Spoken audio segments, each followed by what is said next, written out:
अल्हम्दुलिल्लाहि रब्बिल आलमीन वस्सलातु वस्सलामु अला सय्यिदिल मुरसलीन व अला आलिहि व अस्हाबिहि अजमाइन। अम्मा बाद फ़क़ाल अल्लाहु तआला फ़िल क़ुरआनिल मजीद फ़अऊज़ु बिल्लाहि मिनश शैतानिर रजीम। बिस्मिल्लाहिर रहमानिर रहीम। या अय्युहन नबिय्यु हस्बुकल्लाहु व मन इत्तबअका मिनल मुमिनीन। आमन्तु बिल्लाहि सदक़ल्लाहुल अलियुल अज़ीम। वक़ाल अल्लाहु तआला बिशानि हबीबिहिल करीम इन्नल्लाहा व मलाइकतहु युसल्लूना अलन नबिय्यि या अय्युहल्लज़ीना आमनू सल्लु अलैहि व सल्लिमू तस्लीमा।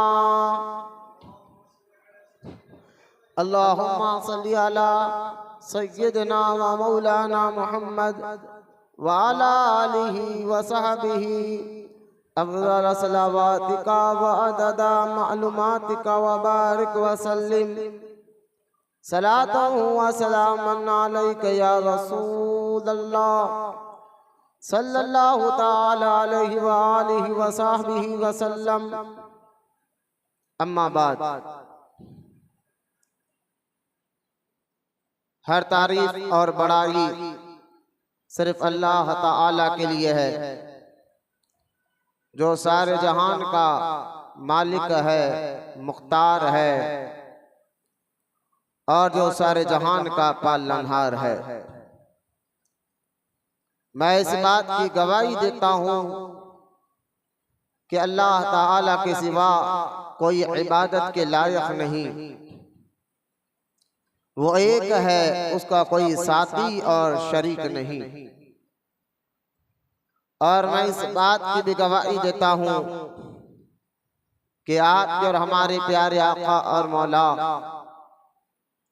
हुजूर पुरनूर रहमती कौनैन हज़रत सैयदना मुहम्मद मुस्तफ़ा अहमद मुज्तबा सल्लल्लाहु ताला अलैहि व आलिहि व सहबिहि व सल्लम अल्लाह ताला के आखिरी रसूल और उसके बरगुज़ीदा बंदे हैं। अल्लाह ताला हुजूर अकरम नूर मुजस्सम रहमत आलम सल्लल्लाहु अलैहि व आलिहि व सहबिहि व सल्लम पर अहले बैत, सहाबा इकराम, ताबईन और तबे ताबईन, औलियाए उम्मत पर क़यामत तक बकसरत रहमतें और बरकतें नाजिल फरमाता रहे। मोहब्बत से एक मर्तबा दुरूद पाक पढ़े। अल्लाहुम्मा सल्ली अला सय्यिदिना व मौलाना मुहम्मद मादिनिल जूदि वल करम व अला आलिहि व सहबिहि व बारिक व सल्लिम सलातन व सलामन अलैका या रसूलल्लाह सल्लल्लाहु ताला अलैहि व आलिहि व सहबिहि व सल्लम। अम्मा बाद, मुअज़्ज़ज़ सामईन, अस्सलामु अलैकुम व रहमतुल्लाहि व बरकातुहू। आज ज़िलहज्जा की 28 तारीख है और ये बिल्कुल आखिरी अयाम खलीफा दुअम अमीरुल मोमिनीन हज़रत सैयदना उमर बिन ख़त्ताब रज़ी अल्लाह ताला अन्हु की शहादत इसी आखिरी अयाम में हुई है। इसी निस्बत के साथ आज का ये जुम्आ इंशाअल्लाह ताला अमीरुल मोमिनीन सैयदना उमर बिन ख़त्ताब रज़ियल्लाहु ताला अन्हु के फ़ज़ाइल और उनके मनाक़िब पर बयान किया जाएगा। अल्लाह ताला की बारगाह में दुआ करता हूं, अल्लाह हम तमाम को कहने सुनने से ज़्यादा अमल की तौफीक अता फरमा। खबर इसके कि अपने इस बयान को आगे बढ़ाऊं तरीक़ अहले सुन्नत व जमाअत के मुताबिक। सबसे पहले हम और आप रहमत कौनैन सल्लल्लाहु अलैहि वसल्लम की बारगाह अक़दस में दुरूद पाक की अहमियत और उसकी फजीलत को सुनते चले, ताकि अल्लाह ताला हमें दुरूद पाक पढ़ने का जज्बा और शौक़ अता फरमाए। और दुरूद पाक के बेशुमार फ़ज़ाइल अहादीस मुबारका में मौजूद है। उन्हीं अहादीस में से रिवायत में आता है, अमीरुल मोमिनीन सैयदना उमर इब्न ख़त्ताब फारूक आज़म रज़ियल्लाहु ताला अन्हु फरमाते हैं, जब बंदा अल्लाह ताला की बारगाह में दुआ करता है तो उसकी दुआ ज़मीन और आसमान के बीच में मुअल्लक़ होती है, लटकते रहती है, जब तक वो हुजूर रहमते कौनैन सल्लल्लाहु अलैहि वसल्लम की बारगाह अक़दस में दुरूद ना पढ़ ले। जैसा ही वो दुरूद पढ़ता है दुआ करने के बाद, तो उस दुआ को अल्लाह के मुक़द्दस फरिश्ते उस दुआ को फिर अल्लाह की बारगाह में पहुंचा देते हैं। यानी मालूम ये हुआ, जो दुआ करने से पहले या बाद दुरूद नहीं पढ़ता तो फिर उसकी दुआ जमीन और आसमान के बीच में लटकते रहती है। हाँ, जैसा ही वो दुरूद पढ़ ले तो फिर वो दुआ अल्लाह की बारगाह में मकबूल हो जाती है, पहुंच जाती है। इससे पता चला कि जब भी हम दुआ करें, तन्हाई में हो, अकेले में हो, और अक्सर आप मस्जिद के इमामों को आपने देखा होगा, जब भी वो नमाज के बाद सलाम फिरने के बाद पहले अल्हम्दुलिल्लाहि रब्बिल आलमीन कहते हैं, यानी अल्लाह की तारीफ बयान करते हैं, उसके बाद दुरूद पाक पढ़ते हैं, फिर उसके बाद दुआ मांगते हैं। क्योंकि ये इसी हदीस से पता चलता है कि दुरूद पढ़कर जो दुआ मांगी जाती है वो दुआ अल्लाह की बारगाह में पहुंच जाती है। बेशुमार फज़ाइल अहादीस पाक में दुरूद पाक के मुताल्लिक़ आए हैं। आज के रिवायत को जहन में रखते हुए अभी से आदत बना ले, इंशाअल्लाह जब भी हम दुआ करेंगे अव्वल या आखिर ज़रूर हुजूर पर दुरूद पढ़ेंगे, क्योंकि दुआ की कबूलियत की निशानी है।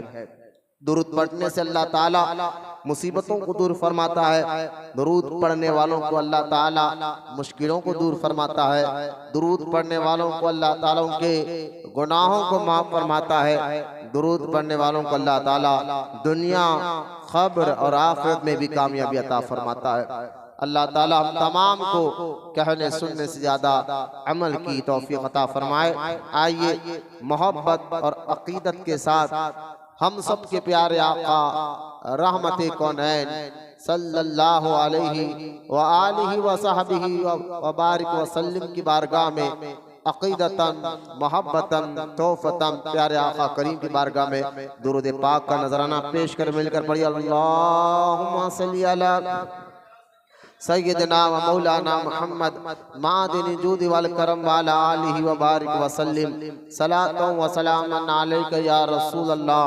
सल्लल्लाहु ताला अलैहि व आलिहि व सहबिहि व सल्लम।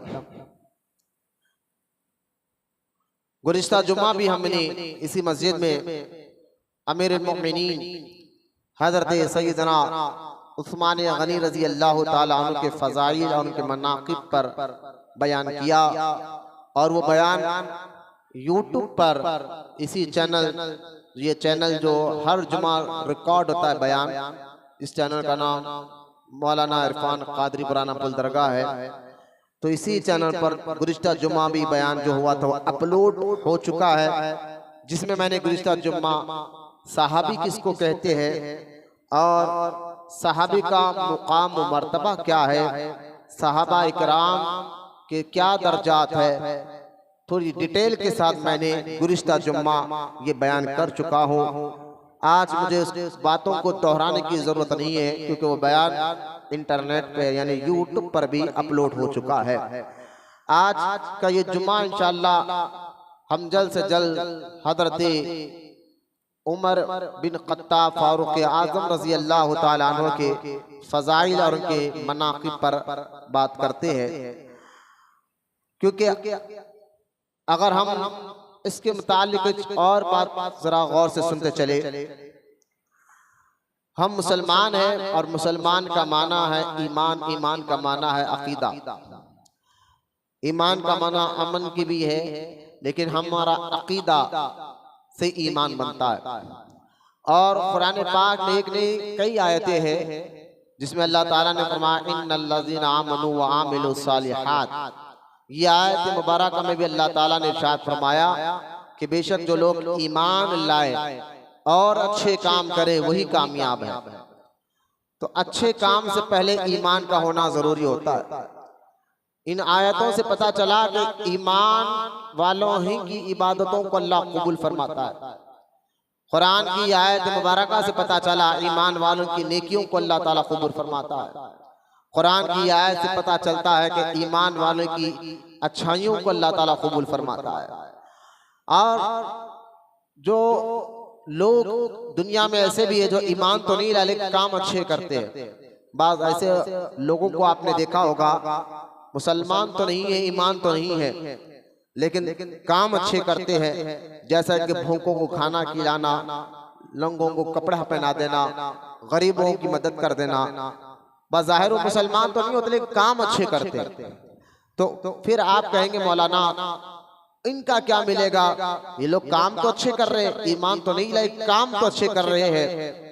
तो इनके बारे में भी कुरान में, शरीयत में ये बात दर्ज है कि जो लोग जमीन पर अच्छे काम करते हैं, यानी अपनी जात से किसी को तकलीफ नहीं देते, किसी को दुख नहीं पहुंचाते, मगर लोगों को फायदा पहुंचाते हैं, हालांकि वो मुसलमान ना भी हो, लेकिन अल्लाह ताला ऐसे लोगों को भी जो ईमान नहीं लाए लेकिन काम अच्छे करते हैं, उनको अल्लाह ताला दुनिया में उनके अच्छे कामों का अजर अता फरमा देता है। ये बात याद रख ले आप। जो लोग ईमान नहीं लाए अच्छे काम जरूर करते हैं, तो फिर भी अल्लाह ताला उनको दुनिया में उनके अच्छे कामों का अजर अता फरमाता है। लेकिन हाँ, जो लोग ईमान लाए और ईमान लाने के बाद अच्छे काम करते हैं, जैसे कि अच्छे काम से मुराद नमाज, रोज क्या कर रहे सिराज बच्चे शरारत कर नहीं दिख रहा तुम्हारे को? अल्लाह ताला अलैहि वसल्लम। लिहाजा पहले मैं ईमान के बारे में आपको समझा रहा था। अल्लाह ईमान वालों की इबादतों को कबूल फरमाता है। अगर कोई लोग बगैर ईमान के भी अच्छे काम करे तो अल्लाह दुनिया ही में उनको अजर दे देता है, लेकिन जब नूरुल अला नूर वो ईमान लाकर नमाज, रोजा, हज, ज़कात के बाद भी अच्छे काम करते हैं, तो फिर अल्लाह ताला उनको दुनिया में भी इनाम अता फरमाता है और उसके अजर का मतलब खबर में भी देता है और आखिरत में भी देता है। यानी अहले ईमान को दुनिया में भी उसका अजर मिलता है, खबर में भी मिलता है, इंशाअल्लाह ताला आखिरत में मिलता है। तो खैर कहना और समझाना ये चाहता हूँ, ईमान वालों की इबादतों को अल्लाह कबूल फरमाता है। तो पता क्या चला, अच्छे काम के लिए ईमान का होना जरूरी है। तो अब ईमान कहते किसको है? ईमान का मतलब अमन का माना है। ईमान का मतलब अमन देना, पीसफुल। और एक है ईमान का मतलब कि यकीन का। ईमान का एक मतलब है यकीन का, और एक मतलब ईमान का है अकीदे का। अकीदा कहिए, यकीन कहिए। यानी मिसाल के तौर पर कि हम ये यकीन कर चुके कि अल्लाह एक है, कोई उसका शरीक नहीं, उसके अलावा कोई माबूद नहीं है। तो इस बात पर हमें कोई शक भी नहीं, वो एक है। तो इस यकीन का नाम ईमान है। तो अल्लाह पर यकीन रखना, जन्नत पर यकीन रखना, फरिश्तों पर यकीन रखना, दोज़ख पर यकीन रखना, अंबिया पर अलैहिस्सलाम पर यकीन रखना, और मरने मौत के बाद उठाए जाने पर यकीन रखना, क़यामत के दिन पर यकीन रखना, हिसाब किताब पर यकीन रखना, यहाँ तक कि तकदीर पर भी यकीन रखने का नाम ईमान है। अब अकीदा अहले सुन्नत, यानी हमारा अकीदा अहले सुन्नत ये है। अब सुन लीजिए आप, बड़े बड़े बुजुर्गान दीन, सहाबा इकराम, क्योंकि मैं जिस शख्सियत का जिक्र करने जा रहा हूँ ये वो शख्सियत है जो तमाम सहाबा इकराम में दूसरे नंबर पर आते हैं। और खलीफा दुआम हजरत उमर फारूक आजम रजी अल्लाह तआला अन्हु इनका नाम मुबारक है। तो इनके मुतालिक अकीदा अहले सुन्नत इल्म कलाम के उलमा ने बयान फरमाया कि जब आपसे पूछा गया कि हम अहले सुन्नत व जमात हैं, अहले सुन्नत का मतलब क्या है? अहले सुन्नत व जमात, इसका शॉर्ट नाम है सुन्नी मुसलमान। अहले सुन्नत व जमात का मतलब ये हमने नहीं निकाला, ये हदीस पाक में है। जामे तिरमजी शरीफ में हदीस है, जहाँ इमाम तिरमजी ने फितनों के बारे में हदीसों को जमा फरमाया है। उस जामे तिरमजी शरीफ में हदीस पाक है, अल्लाह के रसूल अलैहिस्सलातु वस्सलाम ने इरशाद फरमाया कि बनी इसराइल में 72 फिरके थे और मेरी उम्मत में 73 फिरके होंगे। फिरके यानी नई बातें अजीब अजीब बातें लोग करेंगे। लिहाजा अल्लाह के रसूल अलैहिस्सलातु वस्सलाम फरमाते कि बनी इसराइल में 72 फिरके थे और मेरी उम्मत में 73 एक फिरका बढ़ के रहेगा। और यहाँ तक कि सरकार मदीना अलैहिस्सलातु वस्सलाम इरशाद फरमाते हैं उन 73 फिरकों में एक फिरका जन्नती होगा, 72 दोज़खी होंगे। सहाबा इकराम ने अर्ज किया, या रसूल अल्लाह सल्लल्लाहु अलैहि वसल्लम, वो एक फिरका जो जन्नती होगा उसकी आप हमें पहचान बताइए। तो अल्लाह के रसूल अलैहिस्सलातु वस्सलाम ने फरमाया जो एक फिरका जो जन्नती होगा उसकी पहचान ये है, कोई सरकार अलैहिस्सलातु वस्सलाम इरशाद फरमाते हैं कि वो मेरे और तुम्हारे तरीके पे अमल करने वाले लोग होंगे, यानी हुजूर के तरीके पे चलने वाले और सहाबा इकराम के तरीके पे चलने वाले लोग होंगे। इसी तरीके को अरबी में अहले सुन्नत व जमात कहा जाता है, यानी वो लोग जो नबी और सहाबा के तरीके पे चलने वाले लोग, इनको अहले सुन्नत व जमात कहा जाता है और शॉर्ट में इनको सुन्नी मुसलमान हम कहते हैं। लेकिन असल इसका पूरा नाम अहले सुन्नत व जमात वो लोग जो नबी और सहाबा के तरीके पे अमल करते हैं।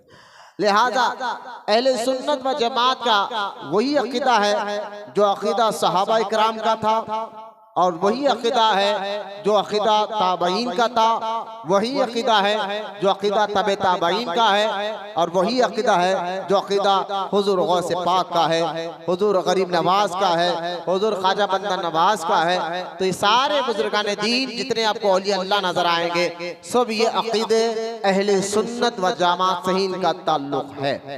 लिहाजा तमाम अहले सुन्नत व जमात के अकाबिर उलमा फरमाते हैं कि सहाबा इकराम में ये जो 1.25 लाख से ज्यादा सहाबा है, मैंने पहले ये बात कहा गुज़िश्ता इतवार मैंने सहाबी किसको कहते हैं और कुरान का मुकाम मर्तबा अल्लाह ताला ने क्या बयान फरमाया है, ये सारी बातें मैंने गुज़िश्ता जुम्मा कर चुका हूँ, इंटरनेट पर बयान आ गया है। लेकिन मैं समझाने के लिए एक बात कहता हूँ कि तमाम सहाबा जो 1.25 लाख 1,25,000 से भी ज्यादा सहाबा इकराम, वो तमाम सहाबा इकराम में सबसे अफजल अबू बकर सिद्दीक है और उनके बाद हजरत उमर बिन खत्ताब है रजी अल्लाह ताला।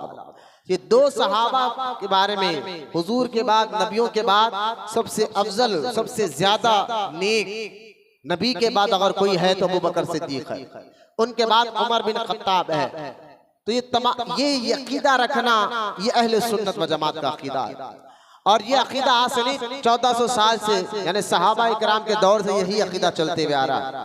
अल्लाह के रसूल सल्लल्लाहु अलैहि वसल्लम ने भी कई हदीसों में इस बात की तरफ इशारा किया है कि मेरे बाद मुकाम अबू बकर सिद्दीक का है, उनके बाद उमर इब्न खत्ताब का है, उनके बाद उस्मान गनी का है, उनके बाद मौला अली का है। जैसा कि आप देखें तबक़ात इब्न साद में यह हदीस पाक मौजूद है और दीगर मुहद्दिसीन ने भी हदीस को लिखा है।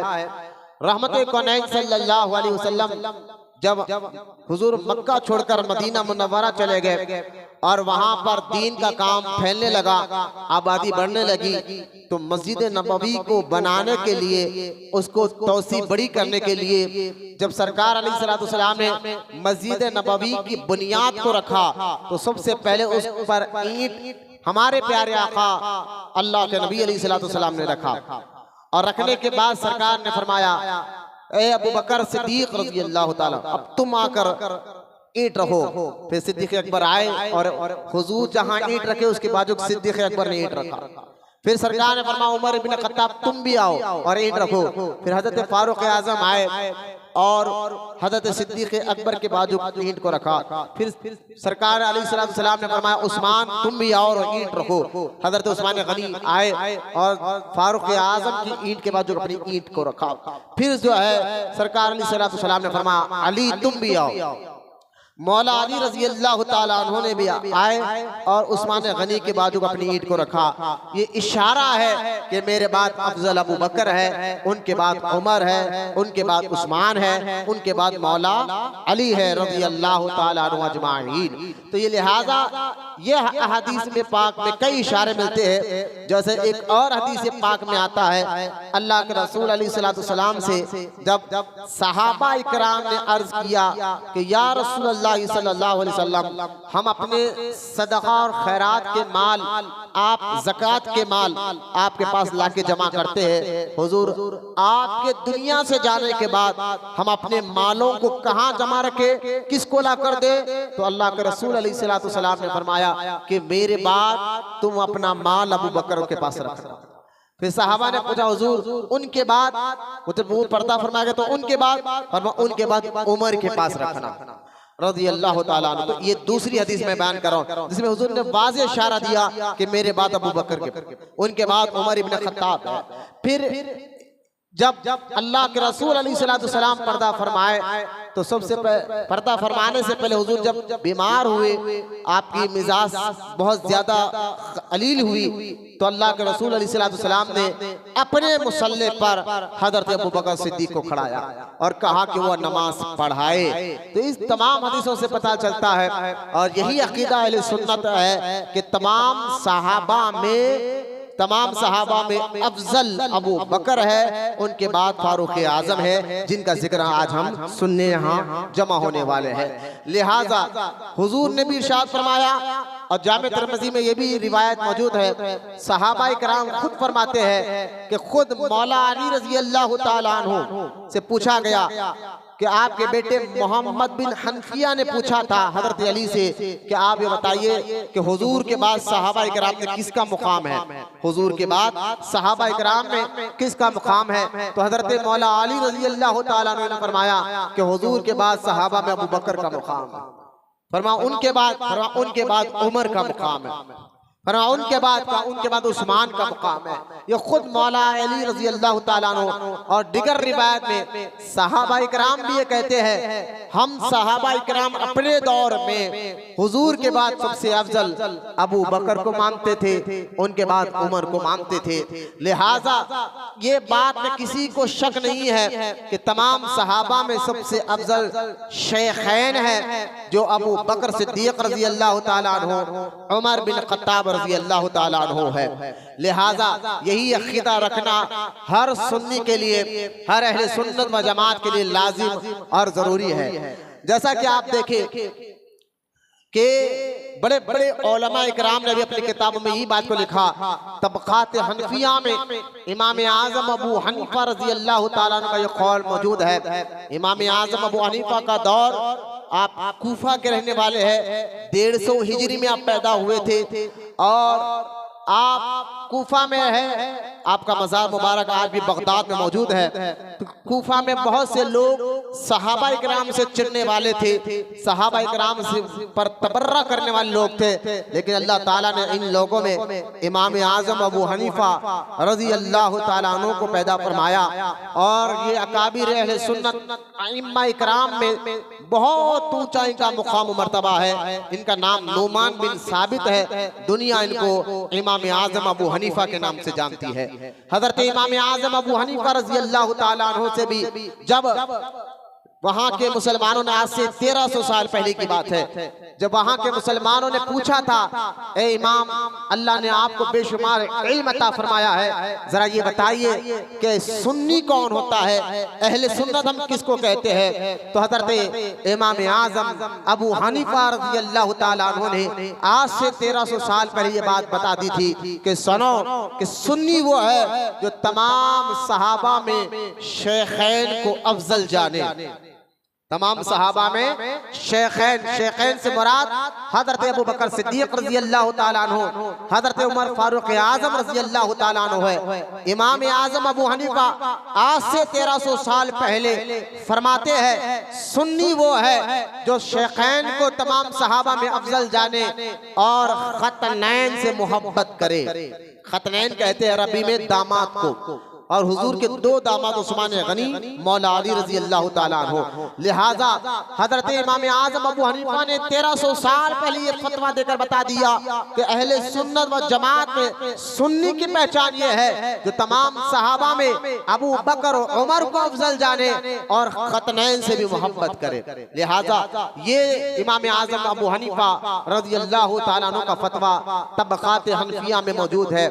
इसी तरह सुकून से बैठी हजरत मुल्ला जीवन रहमतुल्लाह ताला अलैह जो औरंगजेब के उस्ताद है और औरंगजेब रहमतुल्लाह ताला अलैह के पीर मुर्शिद है, आज से 500 साल पहले मुल्ला जीवन रहमतुल्लाह ताला अलैह ने भी अपनी किताब नूरुल अनवार में यही बात लिखी है कि सुन्नी वो है जो तमाम सहाबा में शेखैन, जब भी मैं शेखैन बोलूं तो आप समझ जाए कि यहाँ मुराद मेरा मतलब अबू बकर है और उमर इब्न खत्ताब है, उन दोनों को शेखैन कहा जाता है। अब मुल्ला जीवन रहमतुल्लाह ताला अलैह फरमाते हैं कि सुन्नी वो है जो तमाम सहाबा में शेखैन को अफजल जाने। नबियों के बाद सबसे अफजल, सबसे ऊंचा मुकाम शेखैन का है, यानी अबू बकर सिद्दीक का है, फारूक आजम रजी अल्लाह ताला अन्हु का है। तो मुल्ला जीवन रहमतुल्लाह ताला ने फरमाया कि सबसे ऊंचा मुकाम शेखैन का है सहाबा में, जो शेखैन को अफजल जाने और खतनैन से मोहब्बत करे। लिहाजा ये फतवा अकाबिर अहले सुन्नत, बड़े बड़े बुजुर्गान दीन, बड़े बड़े उलमा ने यही बात लिखी। यही बात को हुजूर गौसे आजम ने भी अपनी किताब गुनियतुत तालिबीन में लिखा। गौसे आजम सगीर रजी अल्लाह ताला अन्हु अपनी किताब गुनियतुत तालिबीन में लिखते हुए फरमाते हैं कि तमाम सहाबा में सबसे अफजल, हुजूर के सहाबा में सबसे अफजल अबू बकर है, उनके बाद उमर है, उनके बाद उस्मान है, उनके बाद मौला अली रजी अल्लाह ताला अन्हु अजमाइन है। लिहाजा यही अकीदा बुजुर्गान दीन का है, यही अकीदा सहाबा इकराम का है, और यही अकीदा तमाम अहले सुन्नत व जमात के सुन्नी मुसलमानों का होना चाहिए। लिहाजा याद रखे जो सहाबा इकराम के बारे में गलत बातें कहे उसको आज के दौर में शिया कहा जाता है, और जो नबी के घर वाले अहले बैत सादात के बारे में गलत बातें कहे उसको आज के दौर में खारजी और वहाबी कहा जाता है। और जो नबी के सहाबा से भी मोहब्बत करे और नबी के घर वालों से भी मोहब्बत करे, जो नबी के घर सहाबा से इज्जत करे और नबी के घर वालों की भी इज्जत करे, जो नबी के सहाबा का भी अदब करे और नबी के घर वालों का भी अदब करे, उसको आज के दौर में सुन्नी मुसलमान कहा जाता है। ये बात ज़हन में, ये अकीदा है, यही ईमान हमारा है। अकीदा सही तो फिर उसकी आने वाली इबादतों को अल्लाह ताला कबूल फरमाता है। अब आगे बढ़ते, आज जिनका जिक्र करना है हज़रत उमर इब्न खत्ताब रज़ी अल्लाह ताला, जो सहाबा में दूसरे नंबर पर आते हैं। अभी ने मैंने आपको शेखैन में दूसरे नंबर पे उमर बिन खत्ताब रज़ी अल्लाह ताला अन्हु का। जब हमारे आका, हमारे रहमत कौनैन सल्लल्लाहु अलैहि वसल्लम, अल्लाह के नबी जब ऐलान नबूवत मक्का तो मुकर्रमा में किया और जब अपने नबी होने का ऐलान किया, उस वक्त तो आप पर ईमान लाने वाले चंद लोग, जिनमें आपके मुकद्दस बीवी खदीजतुल कुबरा रजी अल्लाह ताला अन्हा और आपके गुलाम हजरत ज़ैद रजी अल्लाह ताला अन्हु और हजरत अबू बकर सिद्दीक रजी अल्लाह ताला अन्हु और मौला अली रजी अल्लाह ताला अन्हु थे। उस वक्त की बात है, देखे जब अल्लाह ने चाहा हुजूर के दुनिया में आने से पहले, जब ईसा अलैहिस्सलाम को अल्लाह ताला ने जिंदा आसमानों पर उठा लिया, उसके बाद इस जमीन पर कोई नबी नहीं आया और जमीन पर फितना फसाद ज्यादा हुआ, इंसान तो थे, इंसानियत खत्म हो चुकी थी, तो अल्लाह ताला को रहम आया इंसानों पर। फिर अल्लाह ताला ने अपने हबीब, अपने महबूब और अपने आखिरी नबी को दुनिया में भेजकर इन बिगड़ी हुई इंसानियत, जो इंसान तो थे लेकिन उनकी आदत आदत इतनी बिगड़ गई थी कि वो अपनी बेटियों को जिंदा दफन कर रहे थे। इंसान तो थे लेकिन उनके आदत, उनके अखलाक, उनके मिजाज इतने खराब हो चुके थे कि वो अपने बेटियों का सौदा कर रहे थे, बीवियों का सौदा करते थे, माँ के साथ कोई अच्छा सलूक नहीं करता था। इंसान अगर गरीब है तो उसको जिंदा जमीन पर दबा दिया जाता था। इस तरह के हालात इंसानों के हो चुके थे। थोड़ी थोड़ी बात पर कत्ल करना, खून करना, एक दूसरे को मार देना, ये कोई आम बात हो चुकी थी। तब अल्लाह पाक ने रहम खाया इंसानों पर और हमारे नबी रहमत कौनैन सल्लल्लाहु अलैहि वसल्लम को ऐसे लोगों में भेजा जहां इंसान तो थे, इंसानियत खत्म हो चुकी थी, आदतें बिगड़ चुके थे, लेकिन ऐसे लोगों में हमारे नबी दुनिया में आए और आने के बाद और अपने नबी होने के ऐलान करने के बाद अल्लाह के रसूल सल्लल्लाहु अलैहि वसल्लम ने ऐसे इंसानों को ऐसे अच्छे अखलाक दिए, अच्छी आदतें दिए और अच्छे हुनर सिखाए जिससे उन लोगों को देखकर आज आसमान के फरिश्ते भी रश करते हैं। यकीनन सहाबा इकराम की कुर्बानियों को मैं आगे चलकर बताऊंगा। आज आसमान में रहने वाले फरिश्ते भी कहते मौला वाकई तूने इंसान को कमाल बनाया है। हम तो समझते थे कि इंसान को तू यूं ही बेकार बना रहा है, लेकिन मौला तेरी हिकमत तू ही जाने।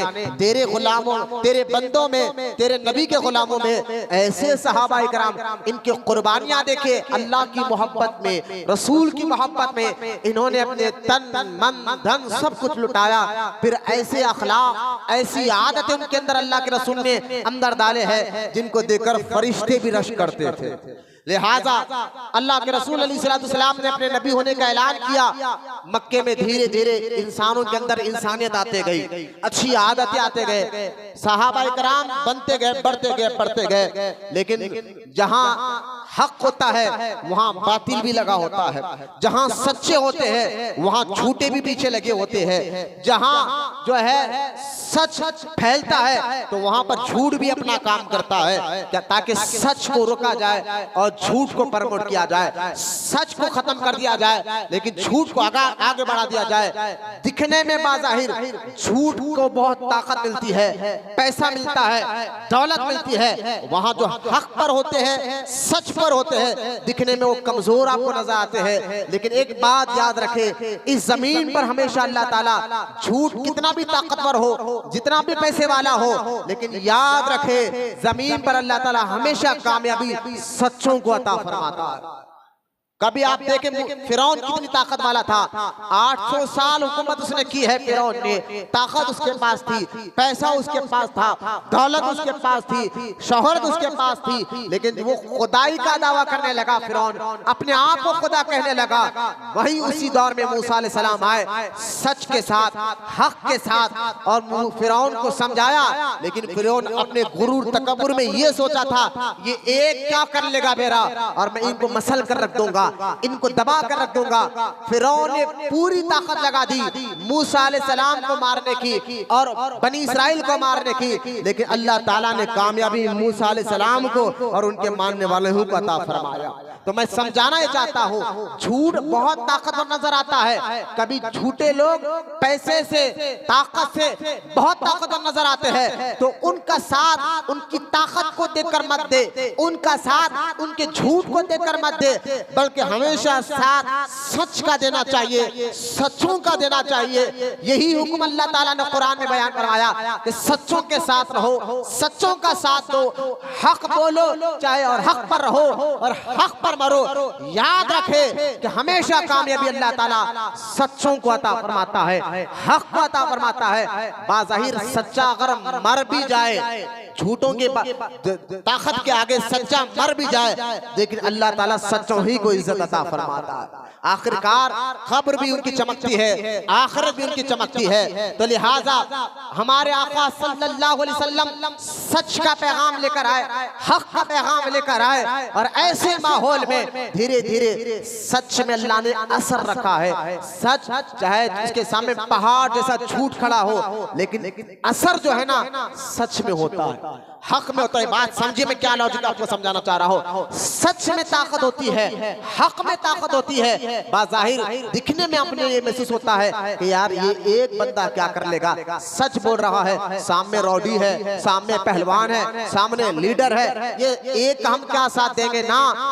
एक को मत देखे, हक को देखे, सच को देखे, क्योंकि अल्लाह हमेशा सच्चों को इज्जत अता फरमाता है। आखिरकार रौडियों पहलवानों की इज्जत कितनी होती है आपको मालूम है। कौड़ी की मौत तो ये लोग मरते हैं, रौडी लोग देख रहे जिसका हादसा कि आज कैसे बुरी मौत से वो मरते हैं। बाज़ाहिर ताकत पैसा होता है, लेकिन उनकी ताकत देखकर कभी ना डरे, डरना है अल्लाह की ज़ात मुबारका से और हक का साथ देना है। ये बात सहाबा को समझ में आ गई थी, ये बात सहाबा को समझ में आ गई थी कि सच हुजूर के पास है, हक हुजूर के पास है। ये जो कह रहे हैं सच कह रहे हैं, ये जो बोल रहे हैं सच बोल रहे हैं, इनकी बात मानना चाहिए, इनका साथ देना चाहिए। धीरे धीरे सहाबा इकराम को ये बात समझ में आ गई और वो हुजूर का साथ देने लगे, हुजूर का साथ देने लगे। लेकिन मैंने बताया ना, सच के रास्ते पे जब चलो तो रुकावटें बहुत आती हैं, लोग तकलीफें बहुत पहुंचाने की कोशिश करते हैं। असल में ये सच्चे लोगों का इम्तिहान होता है कि सच्चे लोग इन तमाम रुकावटों पर सब्र करते हैं, तमाम तकलीफों पर सब्र करते हुए उन तकलीफों को इग्नोर करते हुए आगे बढ़ते हैं। यही काम सहाबा कराम ने किया, यही काम अल्लाह के रसूल अलैहिस्सलाम ने किया। जब सारा मक्का, सोचिए, अंदाजा करिए, हुकूमत उस वक्त मुशरिकीन के है, चंद लोग हुजूर के साथ है, सहाबा कराम चंद लोग है, और सहाबा कराम फिर भी अल्लाह के रसूल का साथ दे रहे हैं, क्योंकि उनकी बात समझ में आ गई थी, हक यहाँ है, सच यहाँ है। ये बात आप समझ आए। अब जब धीरे धीरे सहाबा कराम की तादाद बढ़ने लगी तो मक्के के जो मुशरिकीन थे, बड़े बड़े कबीले, जैसा कि हमारे यहाँ गांव में सरपंच होते हैं ना, मीटिंग करने लगे। इसी तरह अरब के बड़े बड़े कबीले, जिसमें अबू जहल है, बड़ा नाम था अबू जहल का मक्के में उस वक्त में, उतबा है, शेबा है, उमैया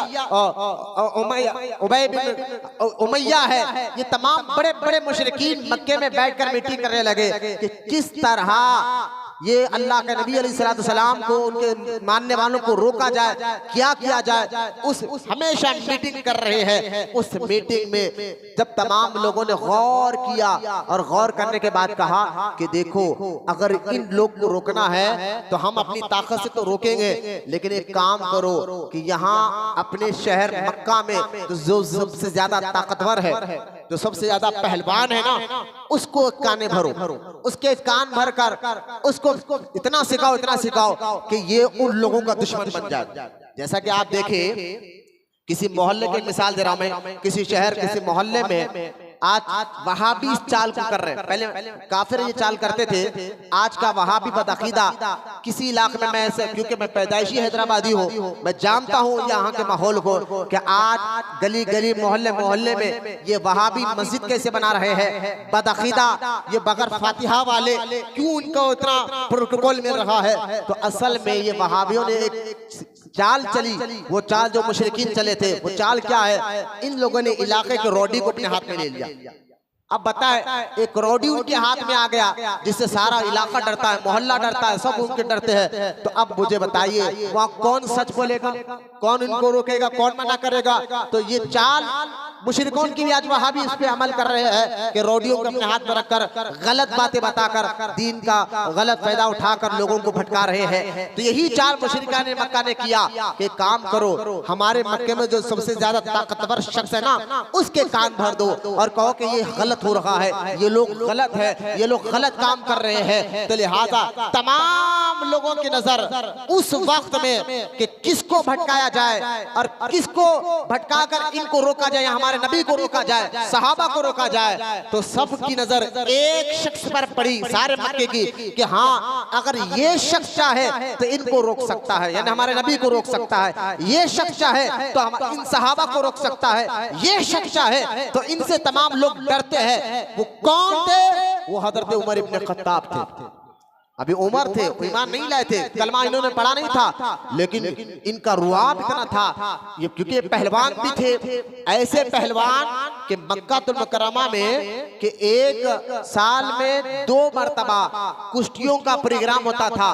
तो कई साल से उस मैदान के चैंपियन थे, यानी इनको किसी ने हरा नहीं था। जब मक्का मुकर्रमा में वो जब कुश्तियां लड़ाई जाती थी, जिसमें कुश्ती लड़ने के लिए उस वक्त में ईरान से, इराक से, बगदाद से, मुल्क शाम से, बसरा से, कूफा से बड़े बड़े लोग पहलवान आते थे और वहां आकर हिस्सा लेते थे और कुश्ती लड़ते थे। तो यकीन जानिए कि मक्का मुकर्रमा में उमर इब्न खत्ताब को अल्लाह पाक ने पैदाइशी तौर पर ऐसा जिस्म और ऐसा मजबूती अता फरमाई थी कि कोई भी पहलवान आपको हरा नहीं सका था। कोई भी इलाके का पहलवान आपको हरा नहीं सका था। मजबूत यानी जिस्म इतना मजबूत। और फिर खानदान इनका बनु अद्दी खानदान से था। हज़रत उमर इब्न खत्ताब का खानदान, इनके वालिद का नाम खत्ताब है। उमर इब्न खत्ताब के वालिद का नाम खत्ताब है, उनके वालिद का नाम नुफैल है, उनके नाम वालिद का नाम अब्दुल उज़्ज़ा है, और उनके वालिद का नाम रिया है, उनके वालिद का नाम अब्दुल्ला है, उनके वालिद का नाम खरत बिन रज़ा है। फिर उनके नाम बनु अद्दी है, और बनु अद्दी बेटे हैं काब के, और काब बेटे लुई के। ये लुई कौन है? ये हुजूर के 7वें दादा। लिहाजा हजरत उमर बिन खत्ताब 7वीं पुष्ट में जाके हुजूर के खानदान से मिल जाते हैं।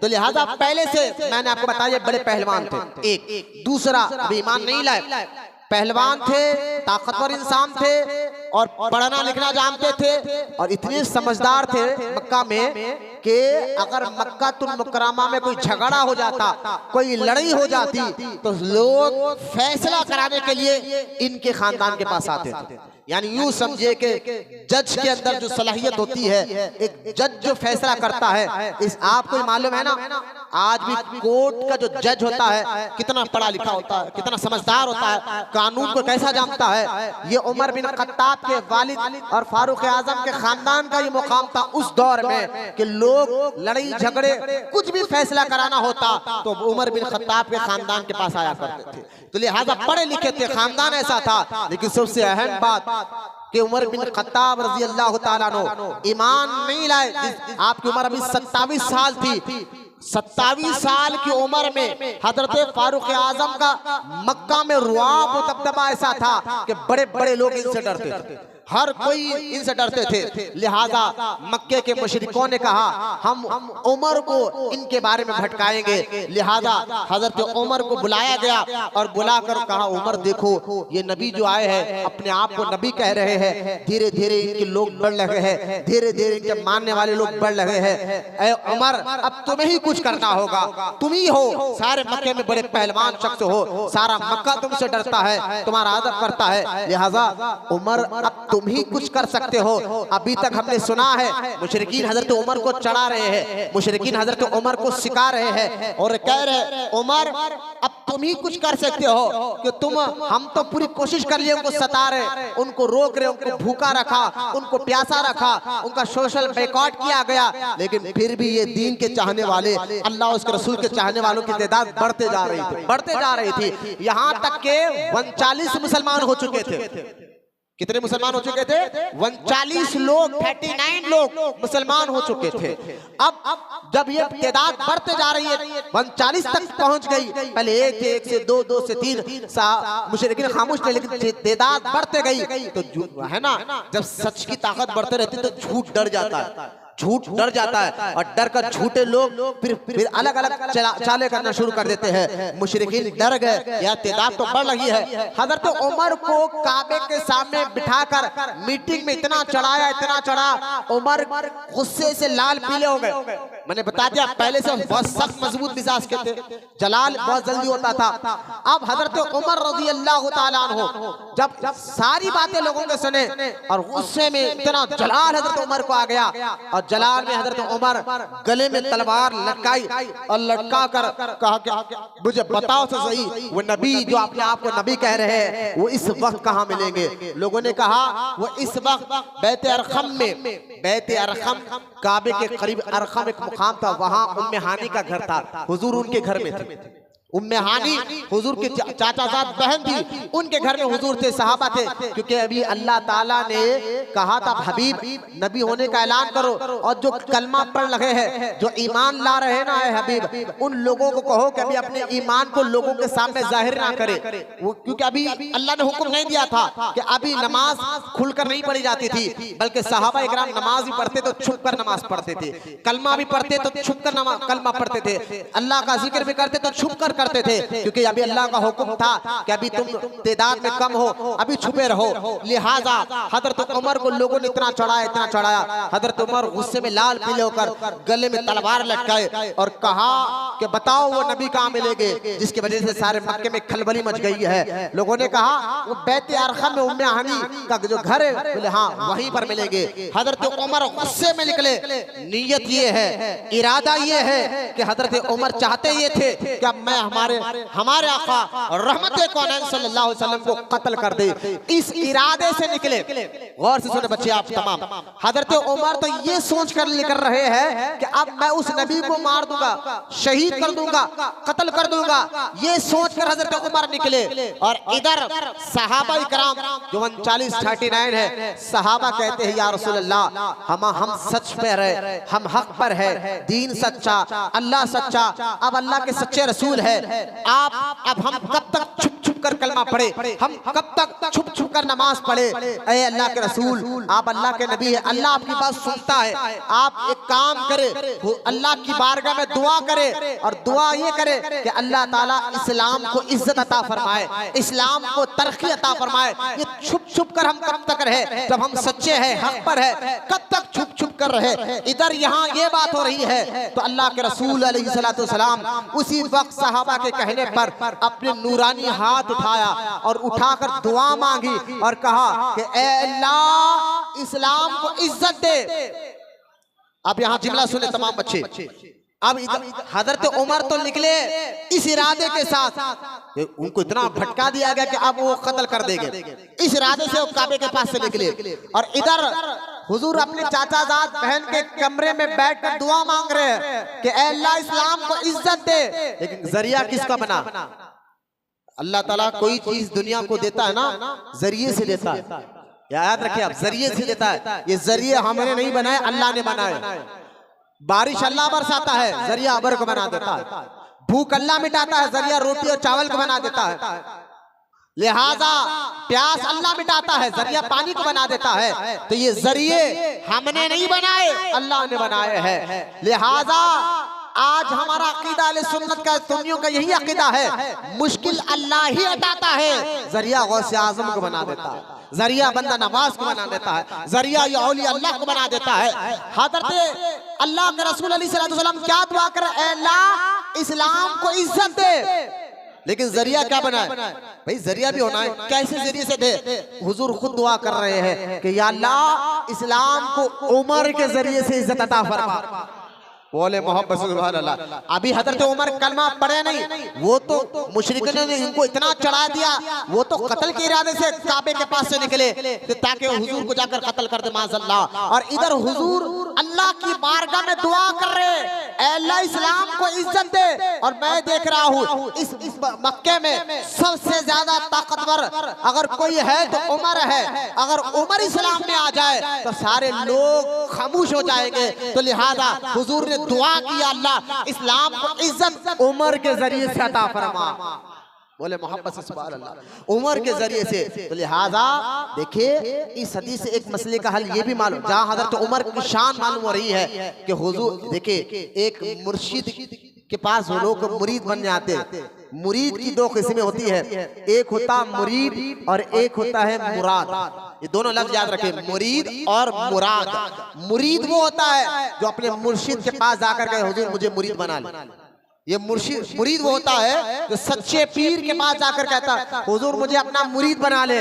और मुराद होता है जो मुर्शिद खुद कहे कि तू मेरा मुरीद बन जा। लिहाजा हजरत उमर मुरीद और मुराद है। हुजूर ने अल्लाह से मांगा है हजरत उमर को, जिनकी हम याद मना रहे हैं। ये आखिरी दिन उन्हीं की शहादत का है, मैं आगे चलकर बताऊंगा। हजरत उमर को अल्लाह से मांगा है कि अल्लाह उमर के जरिए इस्लाम को इज्जत अता फरमा। लिहाजा हजरत उमर के लिए दुआ हो रही है। अब देखे जरिया कैसे बन रहा है। हजरत उमर गुस्से से निकले, मैं पहले सुना चुका हूँ कि मुशरिकीन इनको कितना चढ़ाया, कितना सिखाया।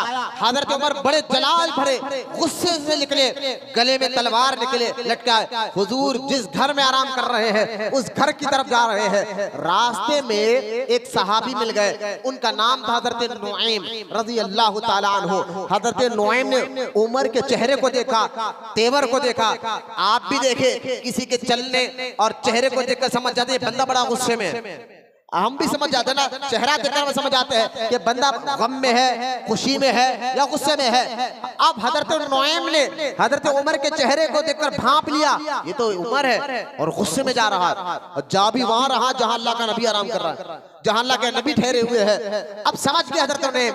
फिर भी हजरत नुआइम ने कहा, उमर कहां जा रहे हो, क्या इरादा है? तो हजरत उमर कहने लगे, भी मुसलमान नहीं हुए, एक के पास जम रहे और इनके लिए दुआ हो चुकी है। अभी दुआ कैसे जाहिर हुई आप देखिए आप।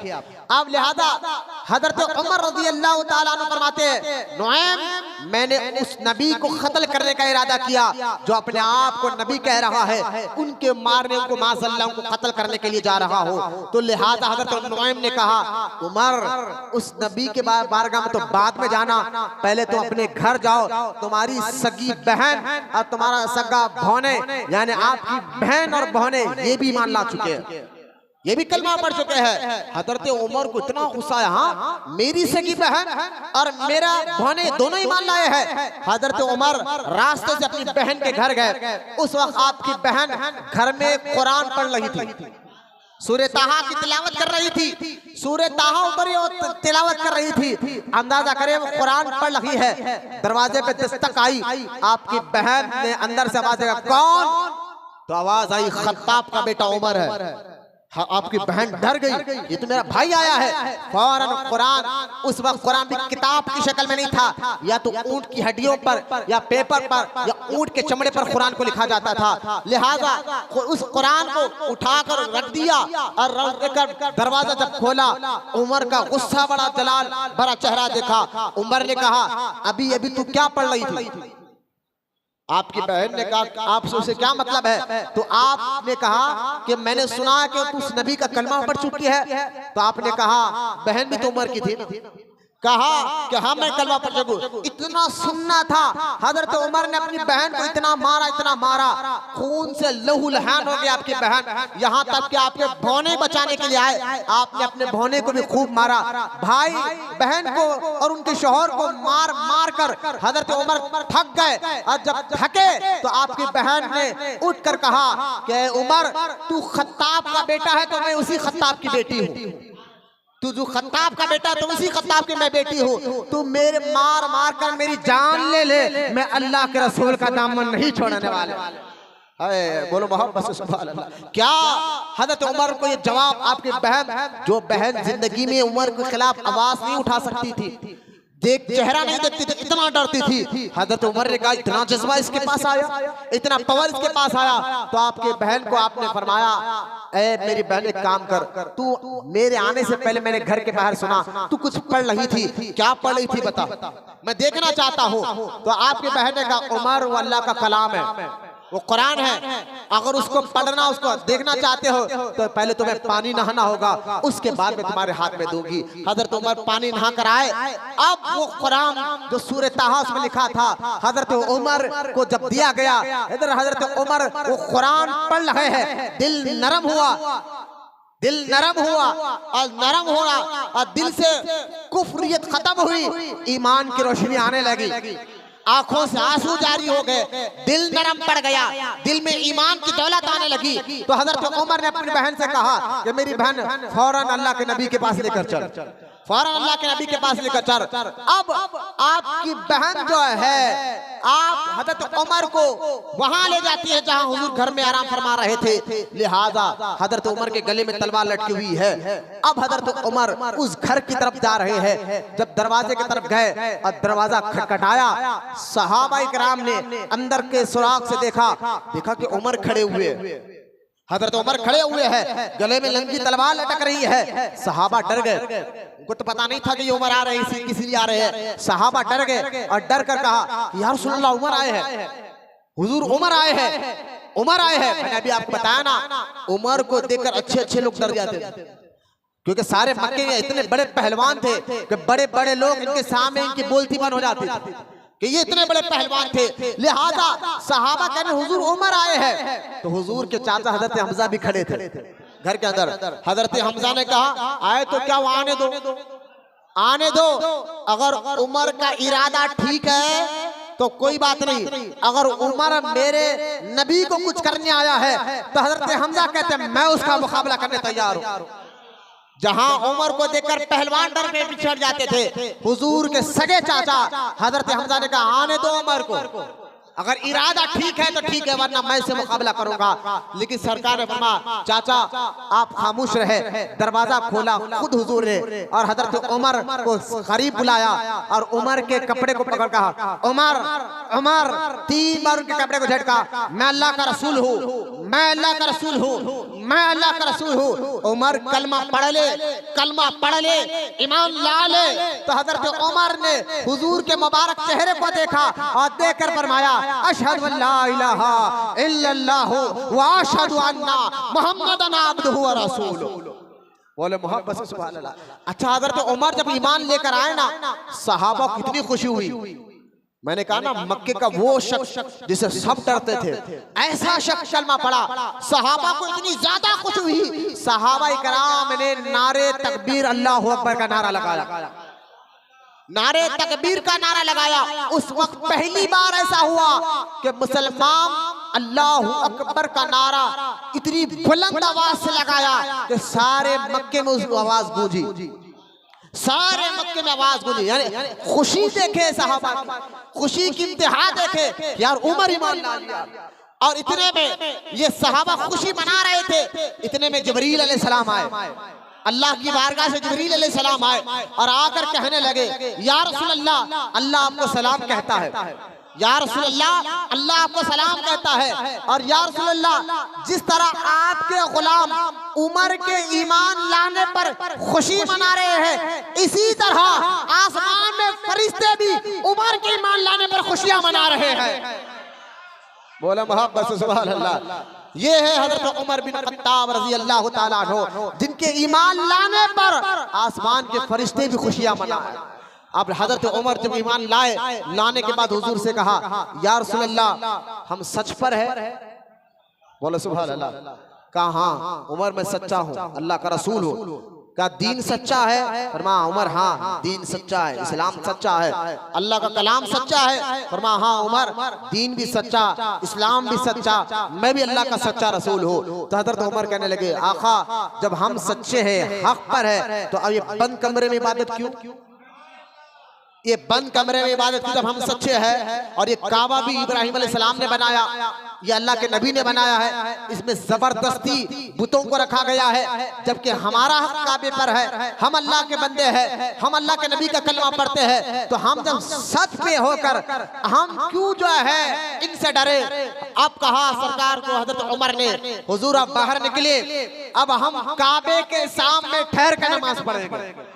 बोला मोहब्बत से सुभान अल्लाह। सहाबा कहते हैं खुदा की इज्जत जलाल कसम, पहली बार ऐसा हुआ कि उमर 40वें मुसलमान बने। नंबर तो 40वें है, लेकिन मुर्शिद की तरबियत से दूसरे नंबर पर आए। ये लिहाजा अंदाजा करे हजरत उमर बिन खत्ताब रज़ी अल्लाह ताला अन्हु फौरन कहते या रसूल अल्लाह अब बाहर निकले, अब चलिए हम काबे के सामने ठहर कर नमाज पढ़ेंगे। लिहाजा सहाबा कहते खुदा की कसम हुजूर के पास, हुजूर सामने, उनके पीछे उमर है और एक दो लाइन बनाकर एक में हमजा आगे थे, दूसरे में उमर आगे थे। हम तमाम के तमाम सहाबा, तमाम के तमाम मुसलमान पहली मर्तबा काबे के सामने ठहर कर नमाज पढ़ी। कलमा इस्लाम आगे कई सालों का पहली मर्तबा। और हजरत उमर ने ऐलान किया था ओ मक्के वालों, हजरत उमर ईमान लाने के बाद ऐलान किया था ओ मक्के वालों, अगर किसी को अपनी बीवी को बेवा बनाना है और अपने बच्चों को यतीम बनाना है, वो आकर उमर से लड़े। वो अगर उमर से मुकाबला करे, मैं पहले बता चुका हूँ उमर बिन खत्ताब रज़ी अल्लाह ताला अन्हु से पहले से लोग इतना डरते थे। जब वो कलमा पढ़कर मुसलमान हो गए तो अब किसी की हिम्मत नहीं हुई कि उमर से मुकाबला कर सके, किसी की ताकत नहीं कि उमर से मुकाबला करे। हजरत उमर जैसा कलमा पढ़े, काबे के सामने पहली मर्तबा मुसलमानों ने नमाज पढ़ा, उसके बाद हजरत उमर अबू जहल के पास गए। उस वक्त मक्के का सबसे बड़ा सरदार अबू जहल था। अबू जहल के पास गए, अब दरवाजा खटखटाया, अंदर से आवाज आई, कौन? कहा खत्ताब का बेटा उमर है, खत्ताब का बेटा उमर है। अबू जहल ने कहा, भांजे, रिश्ते में थे ना, भांजे जो काम मैंने तुम्हें दिया था उस नबी को कत्ल कर कर आए हो? तो हजरत उमर ने बाहर से आवाज देकर कहा, ना ना, उस नबी का कलमा पढ़कर आया हो। बोलो सुभान अल्लाह, उस नबी का कलमा पढ़कर आया हो। तो अबू जहल ने अंदर से दरवाजा खोला, नहीं डरता था, दरवाजा खोला नहीं, कहने लगा, ये काम तूने गलत किया। कहा गलत नहीं किया, बाहर आकर बात कर, हिम्मत है तो। क्या सही है क्या गलत? सही तो अब किया हूँ, अब सच किया हो। लिहाजा हजरत उमर रज़ी अल्लाह ताला अन्हु के डर से उसने दरवाजा नहीं खोला।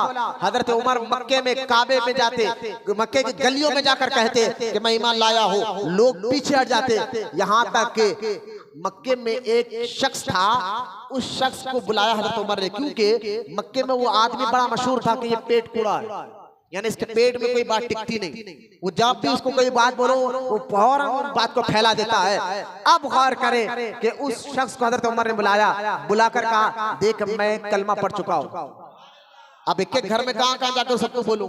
ये वाहिद हजरत उमर थे, वो दिगर सहाबा थे, ईमान लाने के बाद खामोश रहते थे, बोलते किसी को नहीं थे। ये उमर है, ईमान लाने के बाद ईमान छुपाया नहीं, बल्कि आपने सोचा कहाँ एक के घर पर जाकर बोलूं, चलो इसी को बुलाकर बोल देता हो। उसको बुलाकर हजरत उमर ने कहा कि देख मैं ईमान ला चुका हूँ।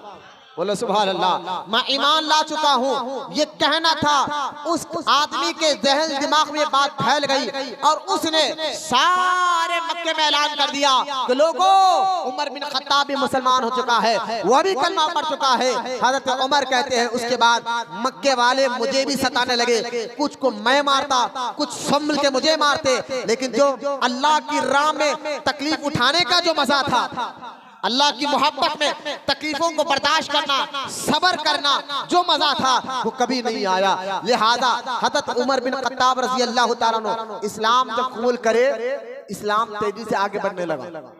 बोला मोहब्बत से सुभान अल्लाह, बहुत तेजी से आगे बढ़ा है इस्लाम, इतना आगे बढ़ा, इतना आगे बढ़ा। मक्कातुल मुकर्रमा में अब हजरत उमर रज़ी अल्लाह ताला अन्हु जब अल्लाह का हुक्म हुआ ना हुजूर को कि हबीब अब मक्का आप छोड़ दो, तमाम सहाबा को हुजूर कहने के मक्का छोड़ने का मुझे भी हुक्म मिल रहा है, लेकिन सबसे पहले हुजूर ने क्या किया, मक्के से सहाबा इकराम को मदीने भेजा कि तुम लोग पहले चले जाओ, मैं आ रहा हूँ, तुम लोग जाओ। और देखो, क्योंकि मक्के वाले नहीं चाहते थे कि ये मुसलमान मक्के से बाहर निकले, वो मक्के के शहर के हुदूद के बाहर पहरेदारी को रखा था, ताकि कोई भी सहाबी, कोई भी मुसलमान मक्के के बाहर जाने लगा उसको पकड़े और उसको मार कर वापस मक्के में ढकले। क्योंकि मक्के वाले चाहते थे मुशरिकीन कि ये मक्के में रहे, बाहर जाएंगे तो फिर जो है इनका ताकत बढ़ जाएगी, हालात बदल जाएंगे।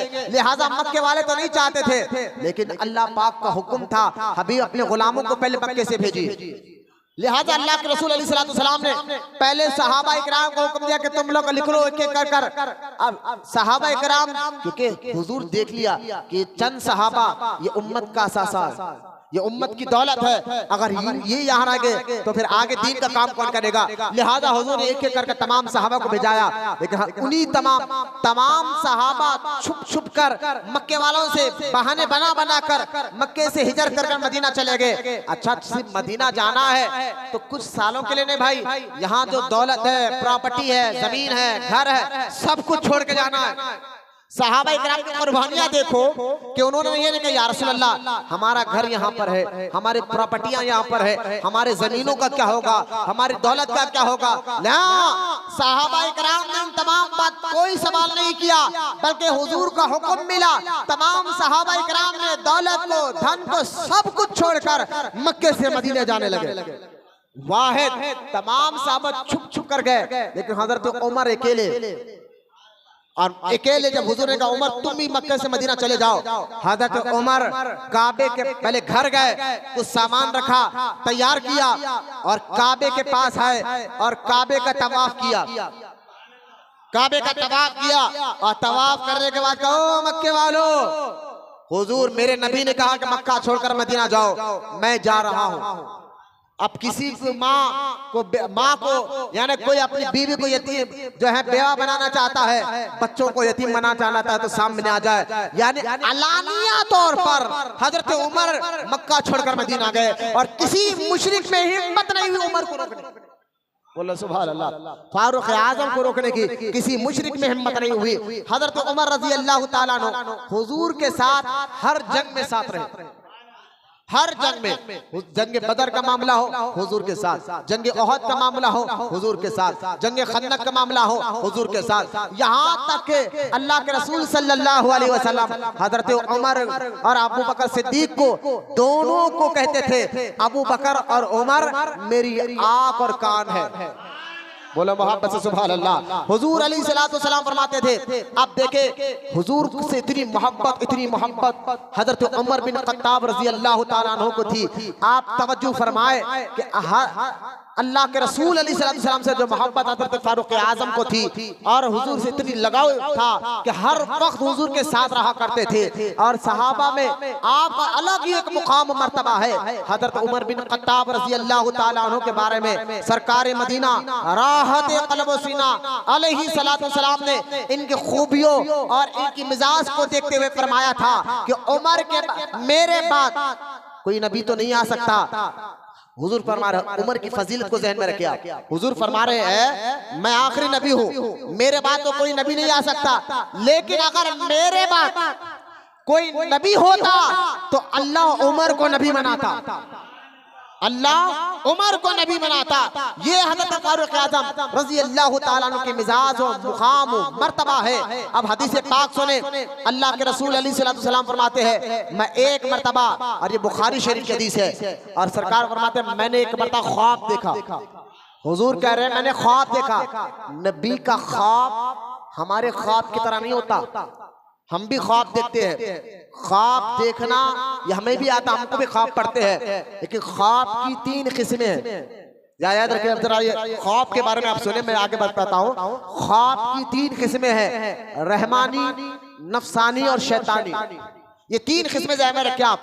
यानी कभी शैतान ख्वाब गलत दिखाता है, कभी नफसानी कोई काम हम करते हैं, एक कपड़े का ताजिर है तो उसको ख्वाब में भी कपड़े नजर आते हैं, कोई जूतों का ताजिर तो ख्वाब में भी आते हैं, तो इसके जो काम दिन भर में करते ना कभी वो चीज ख्वाब में भी नजर आ जाती है। तो शैतानी और नफसानी ख्वाब की ताबीर नहीं होती, लेकिन अल्लाह की तरफ से बास जो नेक बंदे होते हैं अल्लाह के, जिनकी रूह पाकीज़ा हो, जाहिर और बातिन, दीन और शरीयत कुरान हदीस के मुताबिक हो, जिनकी शरीयत पर अमल मजबूती हो, तो कभी ऐसे नेक बंदों को अल्लाह कुछ गैबी इशारे ख्वाब में दे देता।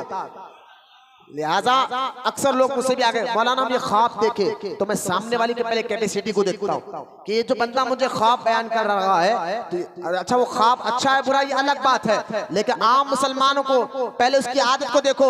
जो ये ख्वाब बोल रहा है ये नमाजी है, ये बेनमाजी तो नहीं, ये शरीयत का पाबंद है, चेहरे पे एक मुट्ठी दाढ़ी है, तमाम चीजें शरीयत के मुताबिक हो, तो फिर उसके ख्वाब में कोई ना कोई गैबी इशारा जरूर होता, उसके ख्वाब में कोई ना कोई गैबी इशारा जरूर होता है।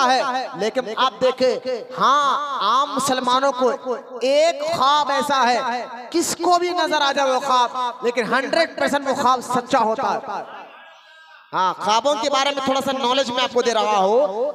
हर मुसलमान को कोई ख्वाब पड़े तो वो ख्वाब कभी शैतानी भी हो सकता है, कोई ख्वाब नफसानी भी हो सकता है, कोई ख्वाब अल्लाह की तरफ से इशारा भी हो सकता है, लेकिन एक ख्वाब ऐसा है किसी को भी वो ख्वाब पड़े उसमें सच ही सच होता, झूठ हो ही नहीं सकता, 100% वो ख्वाब सच्चा होता है। आप कहेंगे मौलाना वो कौन सा ख्वाब है जो सच्चा होता है? सुने, जो मुसलमान ख्वाब में अल्लाह के रसूल को देखे, बोले मोहब्बत से सुभान अल्लाह, जो मुसलमान ख्वाब में अल्लाह के रसूल को देखता है अलैहिस्सलातु वस्सलाम, तो वो ख्वाब हमेशा सच्चा होता है, क्योंकि हुजूर ने खुद फरमाया जिसने मुझे ख्वाब में देखा हकीकत में उसने मुझी को देखा। लिहाजा ये ख्वाब कभी झूठा नहीं होता। लेकिन मैं ये तो ख्वाब की कैटेगरी हम आम मुसलमानों के बता रहा था, लेकिन जो नबी का ख्वाब होता है, नबी का ख्वाब माज़अल्लाह शैतानी या नफसानी नहीं होता। नबी का ख्वाब अल्लाह का हुक्म और डायरेक्ट जो है वही की तरह होता है, वही की तरह होता है। अल्लाह का हुक्म होता है, नबी का ख्वाब भी जैसा वही फरिश्ते लेकर आकर कहते हैं ए नबी अल्लाह का हुक्म है, इसी तरह नबी का जो ख्वाब होता है वो ख्वाब भी वही की तरह होता है। यानी जो ख्वाब में बताया जा रहा है वो हकीकत बताया जा रहा है। जैसा कि आप देखें इब्राहिम अलैहिस्सलाम को ख्वाब में अल्लाह ने कहा इब्राहिम अपने बेटे इस्माइल को ज़ुबह करो अल्लाह की राह में। ये ख्वाब ही तो देखा था ना, कुरान में इसी ख्वाब का जिक्र भी है। तो हज़रत इब्राहिम अलैहिस्सलाम ने क्या किया, अपने बेटे इस्माइल अलैहिस्सलाम को ज़ुबह करने लेकर गए थे। क्यों? क्योंकि नबी का ख्वाब अल्लाह का हुक्म होता है, नबी का ख्वाब अल्लाह की तरफ से वही होता है। नबी के ख्वाब में कोई शिकायत नहीं होती, नबी के ख्वाब में कोई मिलावट नहीं होती। नबी का जो ख्वाब होता है वो 100% प्योर होता है। लिहाजा अब इस बात को ज़हन में रखते हुए हदीस सुने, अल्लाह के रसूल अलैहिस्सलाम फरमाते हैं मैंने ख्वाब देखा, नबियों के सरदार फरमा रहे हैं मैंने ख्वाब देखा कि मेरे हाथ में एक दूध का प्याला है।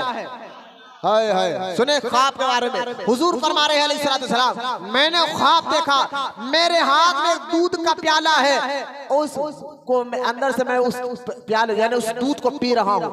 हुजूर फरमाते हैं मैंने इतना दूध पिया कि दूध की रंगत व्हाइट कलर की मेरे नाखूनों में नजर आने लगी, हाथ के नाखून में नजर आने लगी। उसके बाद मैंने उसी प्याले को जिसमें दूध था मैंने ख्वाब में उमर को दिया। बोलना मोहब्बत से सुभान अल्लाह। उमर को दिया, हजरत उमर ने भी जी भर कर दूध को पिया। सहाबा कहते या रसूल अल्लाह ये आपका ख्वाब है, आका इसी की ताबीर क्या है आप बता दे, इसकी ताबीर क्या है आप बता दे। तो अल्लाह के रसूल अलैहिस्सलाम ने फरमाया कि इसकी ताबीर क्या है मुझसे पूछ तो सुनो, इसकी ताबीर से मुराद इल्म है। इस ताबीर से मुराद क्या है? इल्म है। तो पता क्या चला, हजरत उमर उस प्याले से पी रहे हैं जिस प्याले इल्म से मुस्तफा जाने रहमत पिया करते थे। मैंने कहा कि ऐ शियो मन कुंतु मौला फहाजा अली मौला, हम भी इस पर ईमान रखते हैं। हुजूर ने यह हक कहा है कि मैं जिसका मौला हूँ अली भी उसका मौला है। इस हदीस में कोई शक नहीं है, इस हदीस में कोई डाउट नहीं है, इस हदीस में हम किसी तरह की कोई बात नहीं करते हैं। लेकिन हम अहले सुन्नत है, जहाँ मौला अली की फजीलत को मानते हैं वहाँ हम अबू बकर की फजीलत को भी मानते हैं, वहाँ हम उमर बिन खत्ताब की फजीलत को भी मानते हैं, वहाँ हम उस्मान गनी की भी मानते हैं।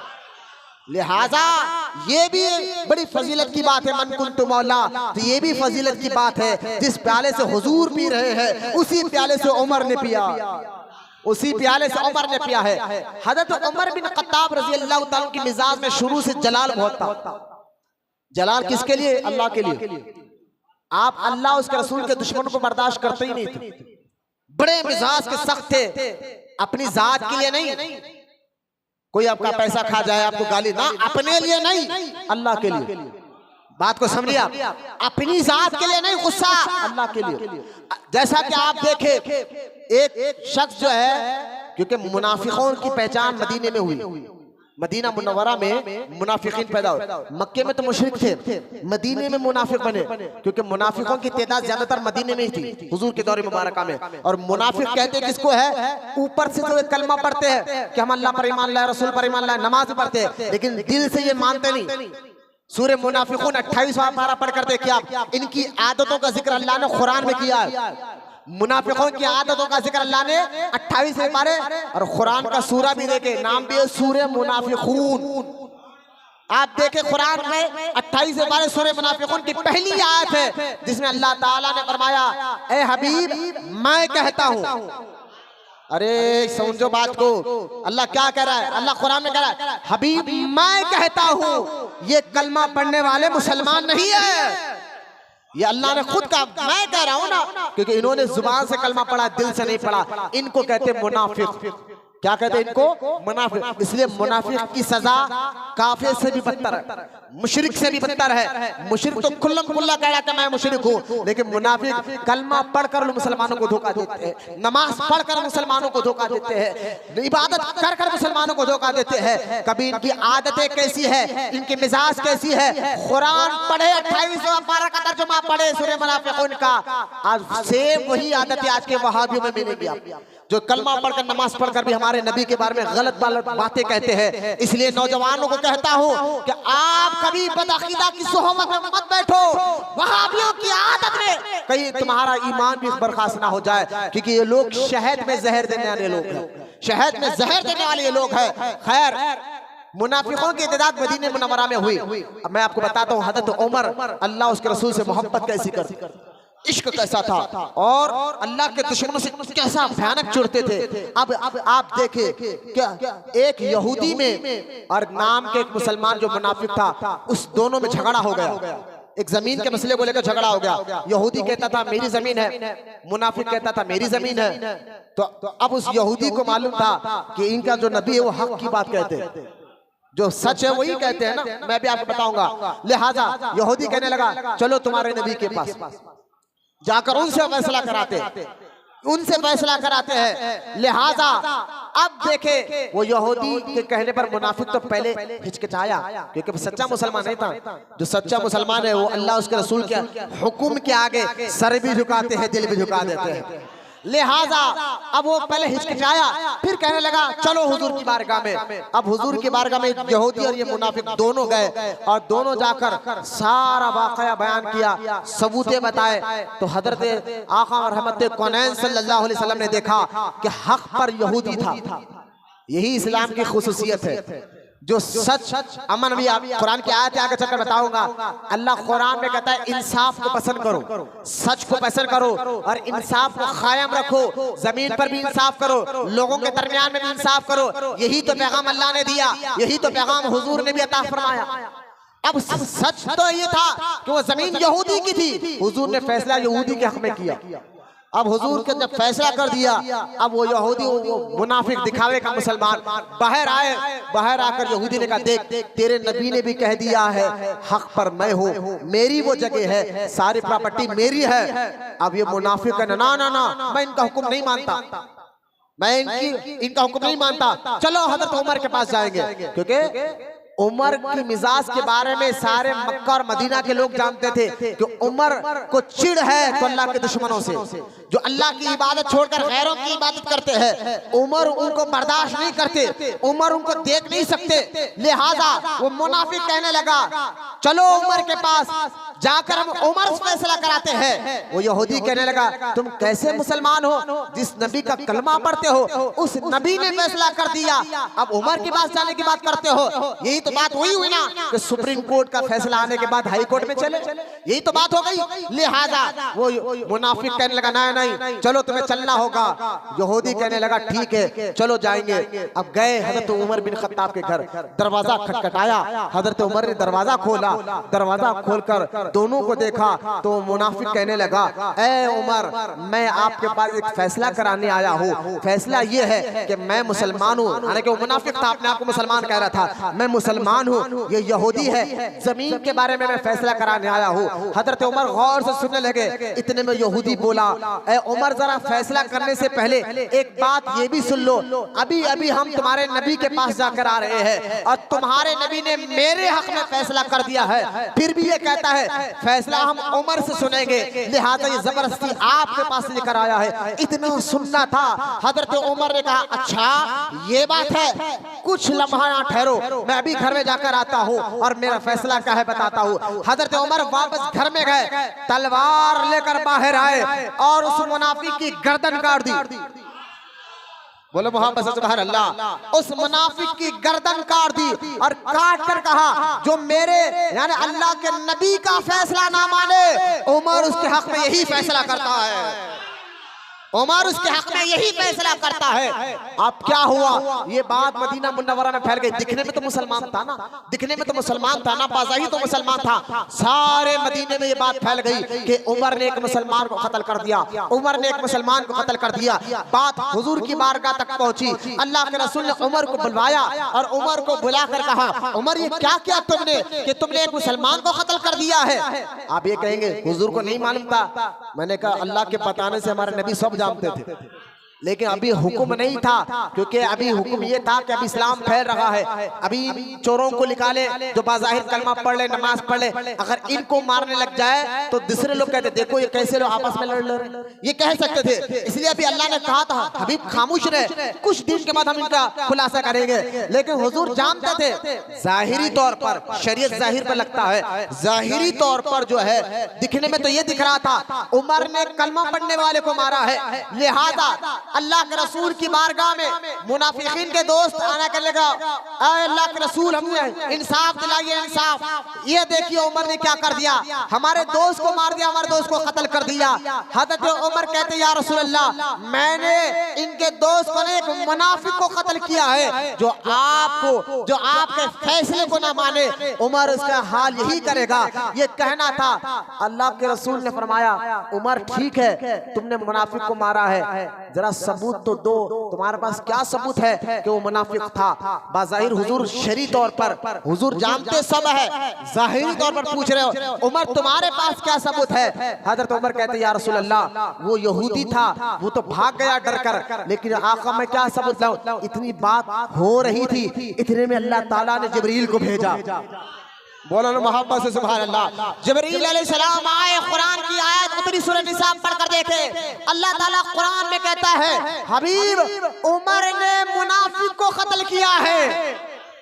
अल्लाह गवाही दे रहा है उमर ने मुसलमान को नहीं एक मुनाफिक को कत्ल किया है। और आज के बाद ये ऐलान सुन ले प्यारे, अल्लाह कुरान में कहता है आज के बाद मेरी तरफ से ऐलान सुन ले, उस वक्त तक कोई मुसलमान हो ही नहीं सकता जब तक तुझे अपने फैसले पर, यानी तेरे फैसले को अपना हाकिम ना बना ले, तेरे फैसले को जब तक ना मान ले है हबीब, उस वक्त तक वो मुसलमान हो ही नहीं सकता।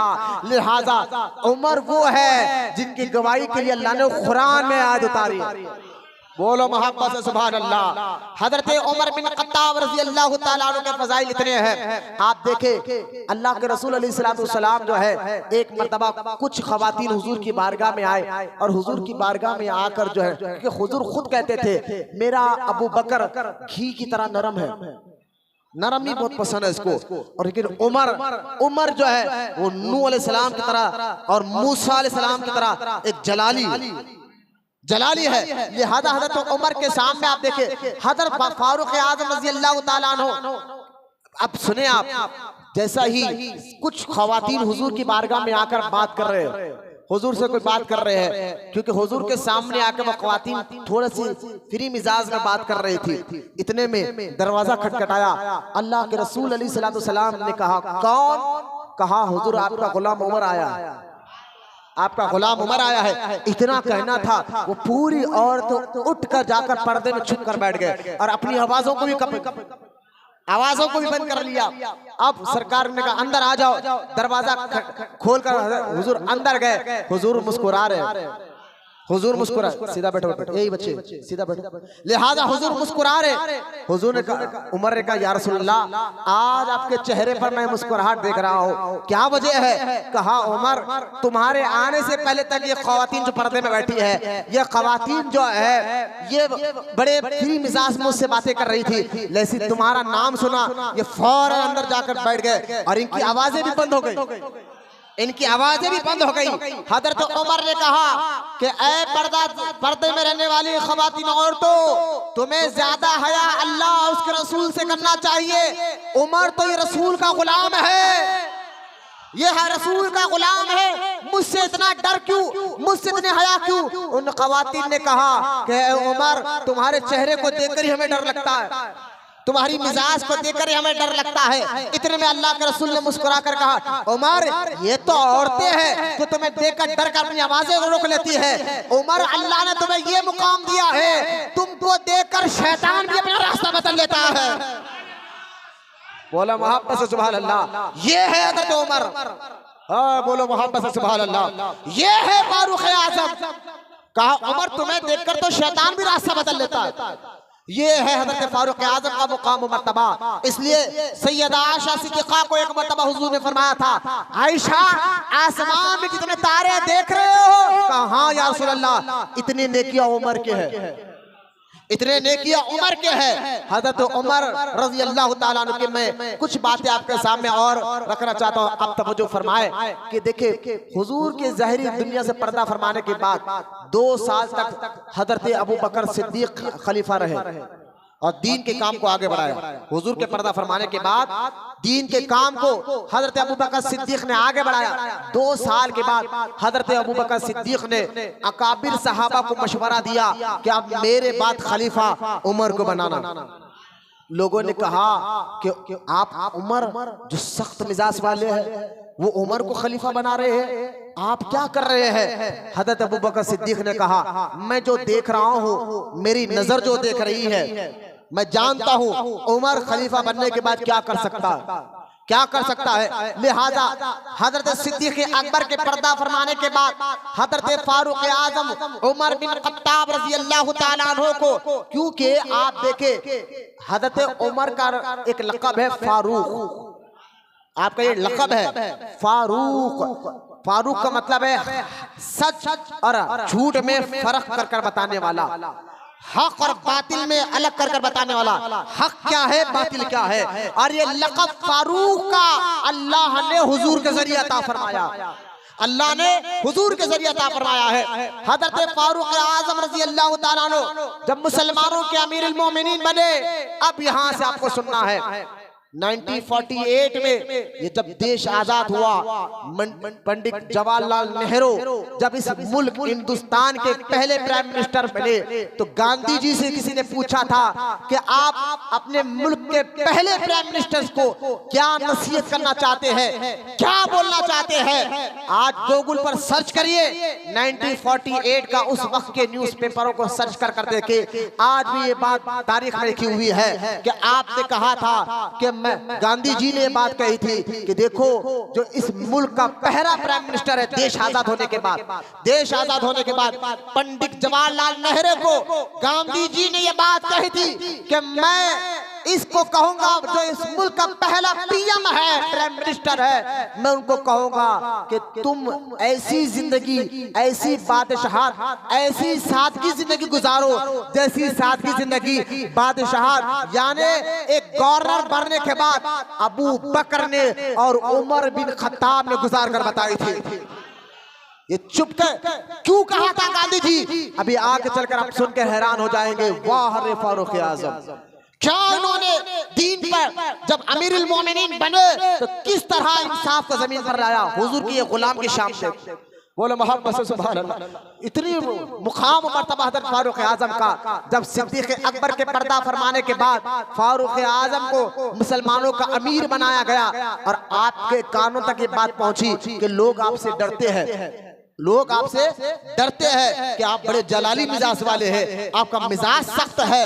हज़रत फारूक आज़म ने मुसलमानों को बुलाकर एक खुतबा दिया और कहा कि ऐ सहाबा के गुरु, ऐ मुसलमानों, अल्लाह उसके रसूल ने मुझे तुम्हारा अमीर बनाया है। सुनो, आज के बाद मैं तुम्हारा अमीरुल मोमिनीन हूँ, खलीफतुल मुस्लिमीन हूँ। दीन कैसे आगे बढ़ेगा ये फैसले मैं करूँगा, लेकिन मैंने सुना है तुम मेरी सख्त मिजाजी को लेकर डरते हो, मैंने सुना है तुम मेरे गुस्से और जलाल को देखकर डरते हो।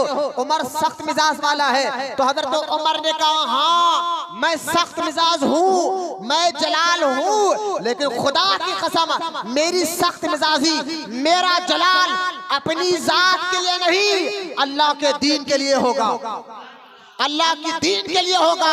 अगर मेरी जात में कोई ऐब हो और कोई ऐब उठकर कोई खातून भी कह दे तो उस बात को मैं मान लूंगा, उस बात को मैं एक्सेप्ट कर लूंगा। अगर कोई भी मेरे ऐब को बताए, मेरी गलती को बताए, तो खुदा की कसम मैं उसको ये नहीं कहूंगा मैं बड़ा हूं तू क्या कह रहा, ना ना, बल्कि उस बात को मैं मान लूंगा, एक्सेप्ट कर लूंगा।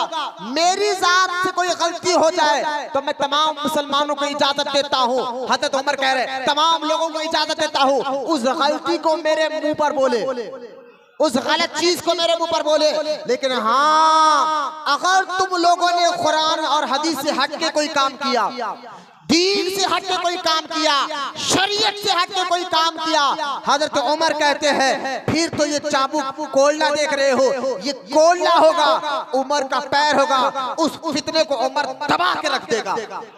बोले मोहब्बत से सुभान अल्लाह। दीन के खिलाफ बात नहीं होना चाहिए, शरीयत के खिलाफ कोई काम करना नहीं चाहिए, जो भी करे दीन से काम करे। बोले मोहब्बत से सुभान अल्लाह। हजरत फारूक आजम रजी अल्लाह ताला अन्हु, आप देखे 10 साल आपकी खिलाफत का दौर रहा। कितने साल? 10 साल आपकी खिलाफत का दौर रहा। ईरान के बड़े बड़े शहरों पर रूमी लोग और पारसी यानी आतिश परस्त लोगों की हुकूमत थी 800 सालों से, लेकिन अल्लाह के रसूल अलैहिस्सलाम ने अपनी ज़ाहिरी जिंदगी में फरमाया था मैं देख रहा हूँ खैसर और किसरा का जो महल है उस महल में भी एक बार इस्लामी झंडा लहरेगा। बोला मोहब्बत से सुभान अल्लाह। ये हुजूर ने अपनी ज़ाहिरी जिंदगी में पेशन गोई की थी, और जब सहाबा इकराम तो इस बात को मान गए, मुनाफिक हंसने लगे थे, ये हो सकता है, ऐसे कैसे हो सकता है?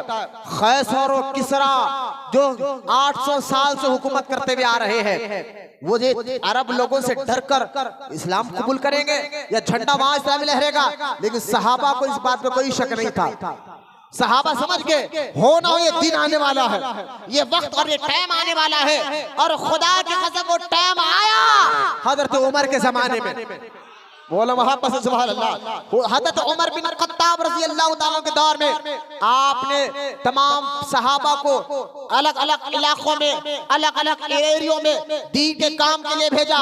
साद बिन अबी वक्कास के गवर्नरी में जब आप पढ़िए कभी इस्लाम का ये जो ना जंगी खादसिया जो ईरान का एक शहर था, खादसिया के वाक़या पढ़े, आप देखे सहाबा इकराम जब ईरान के एक शहर को फतह कर लिया तो कुछ लोग रूम एम्पर यहूद और नसारा वहां से भागे और भाग कर जाकर खादसिया के शहर में दाखिल हो गए। और खादसिया के शहर और उसके दरमियान एक तालाब था, तालाब के ऊपर एक ब्रिज था, ब्रिज के जरिए उस शहर में जाया जा सकता था। लिहाजा उन दुश्मनों ने क्या किया, ब्रिज को तोड़ दिया और कहा कि मुसलमान हम कुछ हमारा नहीं बिगाड़ सकती। साद बिन अबी वक्कास, खालिद बिन वलीद, ये फौज के बड़े बड़े जर्नैल है और ये फारूक आजम का दौर है। हजरत उमर ने कहा था कुछ भी हो वापस नहीं आना है, वापस आना नहीं है। हजरत उमर बिन खत्ताब रज़ी अल्लाह ताला की रूहानियत देखे, उनके दूर नजरी देखे। साथ में अबी वक्कास ने जब देखा कि जहां दुश्मनों के पास जाना है ब्रिज को तोड़ दिया गया, रास्ता तो ये एक ही है, अब तालाब कैसे पार करे, कश्तियां तो है नहीं, फौज सारी की फौज घोड़े पर है। साथ में अबी वक्कास से सहाबा इकराम ने आकर कहा करना क्या है, क्योंकि आप फौज के जनरल है। तो साथ में वक्कास ने कहा था पीछे तो हटना नहीं है। है। नौजवान बच्चों, कभी मूवियों में, पिक्चरों में वो हीरो को मत देखो जिन्होंने एक 20-20 को मारा है। इन सच्चे सहाबा को पढ़ो जिससे आपका ईमान और अकीदा दीन से मोहब्बत मजबूत हो जाएगी। का पीछे तो आना नहीं है, करे क्या? साद बिन अबी वक्कास ने कहा एक काम करो, तमाम की फौज में ऐलान किया आंख बंद कर घोड़े समंदर पर निकालो, आंख बंद करो और घोड़े तालाब में उतार दो। तमाम सहाबा ने ये नहीं कहा आप फौज के जर्नल है, आप ये क्या हुक्म दे रहे हैं, कश्ती का इंतजाम करिए, कश्ती में थोड़ी थोड़ी फौज को तालाब पार कराएंगे, ये क्या कह रहे हो, आंख बंद कर घोड़े के साथ तालाब में उतर जाओ, हम मर जाएंगे, हम डूब जाएंगे। वो सहाबा थे, वो अल्लाह पर, रसूल पर यकीन रखने वाले सहाबा थे, वो अपने गवर्नर पर यकीन रखने वाले सहाबा थे। पीछे उनके नजर, उनके पीछे रूहानियत हजरत उमर बिन खत्ताब की थी, फारूक आजम की थी। लिहाजा हजरत उमर बिन खत्ताब रज़ी अल्लाह ताला अन्हु के कहने पर साद बिन अबी वक़ास ने कहा, उतारो तालाब में अपने घोड़े आग बंद कर कर। तमाम सहाबा कहते हैं, खुदा की इज्जत जलाल की कसम, हमने अपने घोड़ों को आंखें बंद कर कर अल्लाह का नाम लेकर जब उतारा, हम दरिया पार हो गए। खुदा की कसम, हम तो दूर की बात है, हमारे घोड़े के पैर तक ना भीगे थे। बोलो मोहब्बत से सुभान अल्लाह। और हम दरिया पार हो चुके थे। दीन के काम में आगे बढ़ो तो अल्लाह ऐसी मदद फरमाता है। पहले यकीन तो ऐसा पैदा करो ना इस्लाम पर, ऐसा यकीन तो पैदा करो अल्लाह पर, रसूल पर। लिहाजा अब देखो जंग हुई, हैरान हो गए खादिसिया के लोग। तो खादिसिया के लोग क्या किए, सफेद कलर के हाथियों को सामने लाया। सहाबा के सामने है क्या, बोलो सहाबा के सामने सफेद कलर की हाथियों को सामने लाया। और तमाम के तमाम, कब की बात है, अमीरुल मोमिनीन उमर बिन खत्ताब के खिलाफत की बात है। इलाके कैसे फतह हो रहे देखिए आप, सफेद कलर के हाथी, वो भी ऐसे हाथी, जंगू हाथी। जंग में पहली मर्तबा सहाबा सफेद कलर के हाथियों को देखा, जबकि उन हाथियों की ट्रेनिंग होती है, जानवर की ट्रेनिंग हुई थी कि दुश्मन को कैसे मारा जाता है, कुचला कैसे जाता है, ट्रेनिंग याफ्ता हथिया। और इधर सहाबाए किराम जो 3 दिन से भूखे थे, बस फारूक आजम हुक्म था, बात आगे बढ़ना पीछे हटना नहीं है। उन हाथियों को देखकर सहाबा डरे नहीं। वो हाथिया सफेद कलर के सहाबाए किराम को सूट में लपेट कर जब उठाते तो ना डरते सहाबा, ना डरते पीछे हटते, बल्कि अपने तलवार से वो सहाबा हाथियों की आंख में तलवार घुसा देते। हाथियों की आंखों में तलवार घुसाते, हाथी भगदड़ करने लग गए। बोले ये कौन से लोग आ गए जो डरते नहीं, हमारे आंखें फोड़ रहे हैं। हत्या भगदड़ करने लगे। दूर से उस फौज का सिपह सालार, यहूदी उनका सिपह सालार, जिसका नाम था रुस्तम उसका नाम था। आज लोग रख लेते रुस्तम पहलवान। मैंने कहा ये रुस्तम ना, ये आतिश परस्त था, आग की इबादत करने वाला था। और ये ऐसा पहलवान था उस दौर में, पूरे मक्का, मदीना, ईरान, बगदाद, इराक में इसके पहलवानी के चर्चे थे। जबरदस्त ये पहलवान था। रुस्तम पहलवान ये देखकर हैरान हो गया, यार ये कौन लोग हैं, हाथियों से मुकाबला कर रहे हैं। बोलो ना सुभान अल्लाह। और मैंने अभी आपको बताया 4 दिन से भूखे थे साहबा, 4 दिन से भूखे थे। अब रुस्तम पहलवान भी पीछे आने लगा। एक बड़े घोड़े पर रुस्तम पहलवान बैठा हुआ है और आगे बढ़ा, सहाबा इकराम से मुकाबला करे। जब उसने देखा रुस्तम पहलवान, मेरी फौज तो भाग रही है, हम हार रहे हैं। रुस्तम पहलवान जिसको नाम उस दौर में पूरे मुल्कों में उसका नाम था, वो भी भागने लगा। तो हजरत काका इब्ने अमर ये सहाबी रसूल रुस्तम पहलवान के घोड़े को दूम को एक हाथ से पकड़ कर रोक दिया। बोलो मोहब्बत से सवाल, आप सो नहीं रहे हैं, ना मैं कोई पिक्चर की कहानी सुना रहा हूँ, ना मैं कोई सीरियल की बात सुना रहा हूँ। आप भी जग रहे हैं, मैं भी जग रहा हूँ। वाकया भी सच्चा है, वाकया भी सच्चा है, हुआ है ऐसा। काका इब्ने अमर ने रुस्तम पहलवान के घोड़े के दुम को, घोड़े को रोक देना। कभी घोड़ा जो पालते हैं ना, जो घोड़ों का नॉलेज रखते हैं, कभी पूछो उनसे कि कितनी ताकत होना है एक घोड़े को दुम से पकड़ कर रोकना। तो वो भी घोड़ा ऐसा, रुस्तम पहलवान का घोड़ा, कितना जंगू घोड़ा, जिसकी तरबियत हुई हो। घोड़े से दुम से 4 दिन का भूखा सहाबी, अरे बोलो ना सुभान अल्लाह। दुबला पतला 4 दिन का भूखा साहबी, इश्क देखे अल्लाह से, मोहब्बत देखे रसूल से, मोहब्बत देखे दीन से, घोड़े को रोका और रोक कर रुस्तम पहलवान को नीचे गिराया। वो तालाब में कूदा, आप भी तालाब में कूद कर रुस्तम के सर को काट कर फेंका। ये है सहाबा इकराम। आज अगर कोई सहाबा के बारे में गलत बयानी करता है, हमारे खून के आंसू निकलते हैं। अरे आज दीन हम तक पहुंचा है तो इन सहाबा की कुर्बानी, इनकी मेहनत की वजह से पहुंचा है, इनकी कुर्बानियों की वजह से आज मुल्क के कोने कोने में इस्लाम फैला है। लिहाजा हजरत उमर बिन खत्ताब रज़ी अल्लाह तआला अन्हु का दौर खिलाफत है। सिर्फ 5 मिनट रह गए हैं। मेरी एक आखिरी बात सुने, मैं बात खत्म करा। कौन आ रहा, कौन जा रहा, उठ रहा, बैठ रहा, मैं इस पर मैं आप तवज्जो ना दे। अब सुनिए आप, कुरान में अल्लाह क्या कहता है। अब ये पहले मैं कुरान की 3 आयतें, अब आयत तो नहीं पढ़ूंगा, वक्त ज्यादा है। मैं पारा नंबर, सूरा नंबर बताऊंगा, उसके तर्जुमा आपको बताऊंगा कि अल्लाह क्या कह रहा है कुरान में। और उमर बिन खत्ताब अपने 10 साल हुकूमत में कैसा इंसाफ कर बताया। अब सुने, पहले कुरान सुने। कुरान सूरह निसा 5वां पारा और आयत नंबर 58 अल्लाह कुरान में फरमाता है, इन्नल्लाहा यअमुरुकुम अन तुअद्दुल अमानात। अब मैं तर्जुमा सुनाता हूँ। अल्लाह फरमाता है, बेशक अल्लाह तुम्हें हुक्म देता है। ये कुरान की आयत पढ़ाओ, चेहरे पर खुशियां लाकर सुने, आंखें सुस्त कर कर चेहरा तार करके नक्कुस हो, मोहब्बत से बोलिए सुभान अल्लाह। होटलों में 4-4 घंटे बैठे, रोडियो सूदखोरों के साथ बैठते यारो, थोड़ा अल्लाह का कलाम सुन रहे तो चेहरे पे खुशी लाओ। है 4-4 5-5 घंटे फोनों में देख लेते बैठे थे, तब नींद नहीं आती, जब झटके नहीं लगते। अब मस्जिद में बैठे तो कहीं झटका। अब सुनो, कुरान क्या पढ़ रहा हो, अल्लाह का कलाम पढ़ रहा हो। अल्लाह कुरान में कहता है, बेशक अल्लाह तुम्हें हुक्म देता है। तमाम मुसलमानों का अल्लाह क्या हुक्म देता है? अल्लाह तो हुक्म देता है क्या? अमानतें जिनकी है उन्हें सुपुर्द करो, यानी अमानत में ख्याल मत करो, अमानतें जिनकी है उन्हें सुपुर्द करो। और ये यानी और ये भी अल्लाह हुक्म देता है, और ये कि जब तुम लोगों में फैसला करो, जब तुम लोगों में फैसला करो तो इंसाफ के साथ करो। बोलो मोहब्बत से सुभान अल्लाह। जब तुम इन लोगों के साथ फैसला करो, इंसाफ के साथ फैसला करो। क्यों? क्योंकि बेशक अल्लाह तुम्हें क्या खूब नसीहत फरमाता है, बेशक अल्लाह तुम्हें क्या खूब नसीहत फरमाता है, बेशक अल्लाह सुनता भी है और देखता भी है। यानी फैसले करो, जरा बड़े बूढ़े लोग भी गौर से सुने, शौहर भी गौर से सुने, खानदान के बड़े हैं तो वो भी गौर से सुने, मोहल्ला का बड़ा है वो भी गौर से सुने।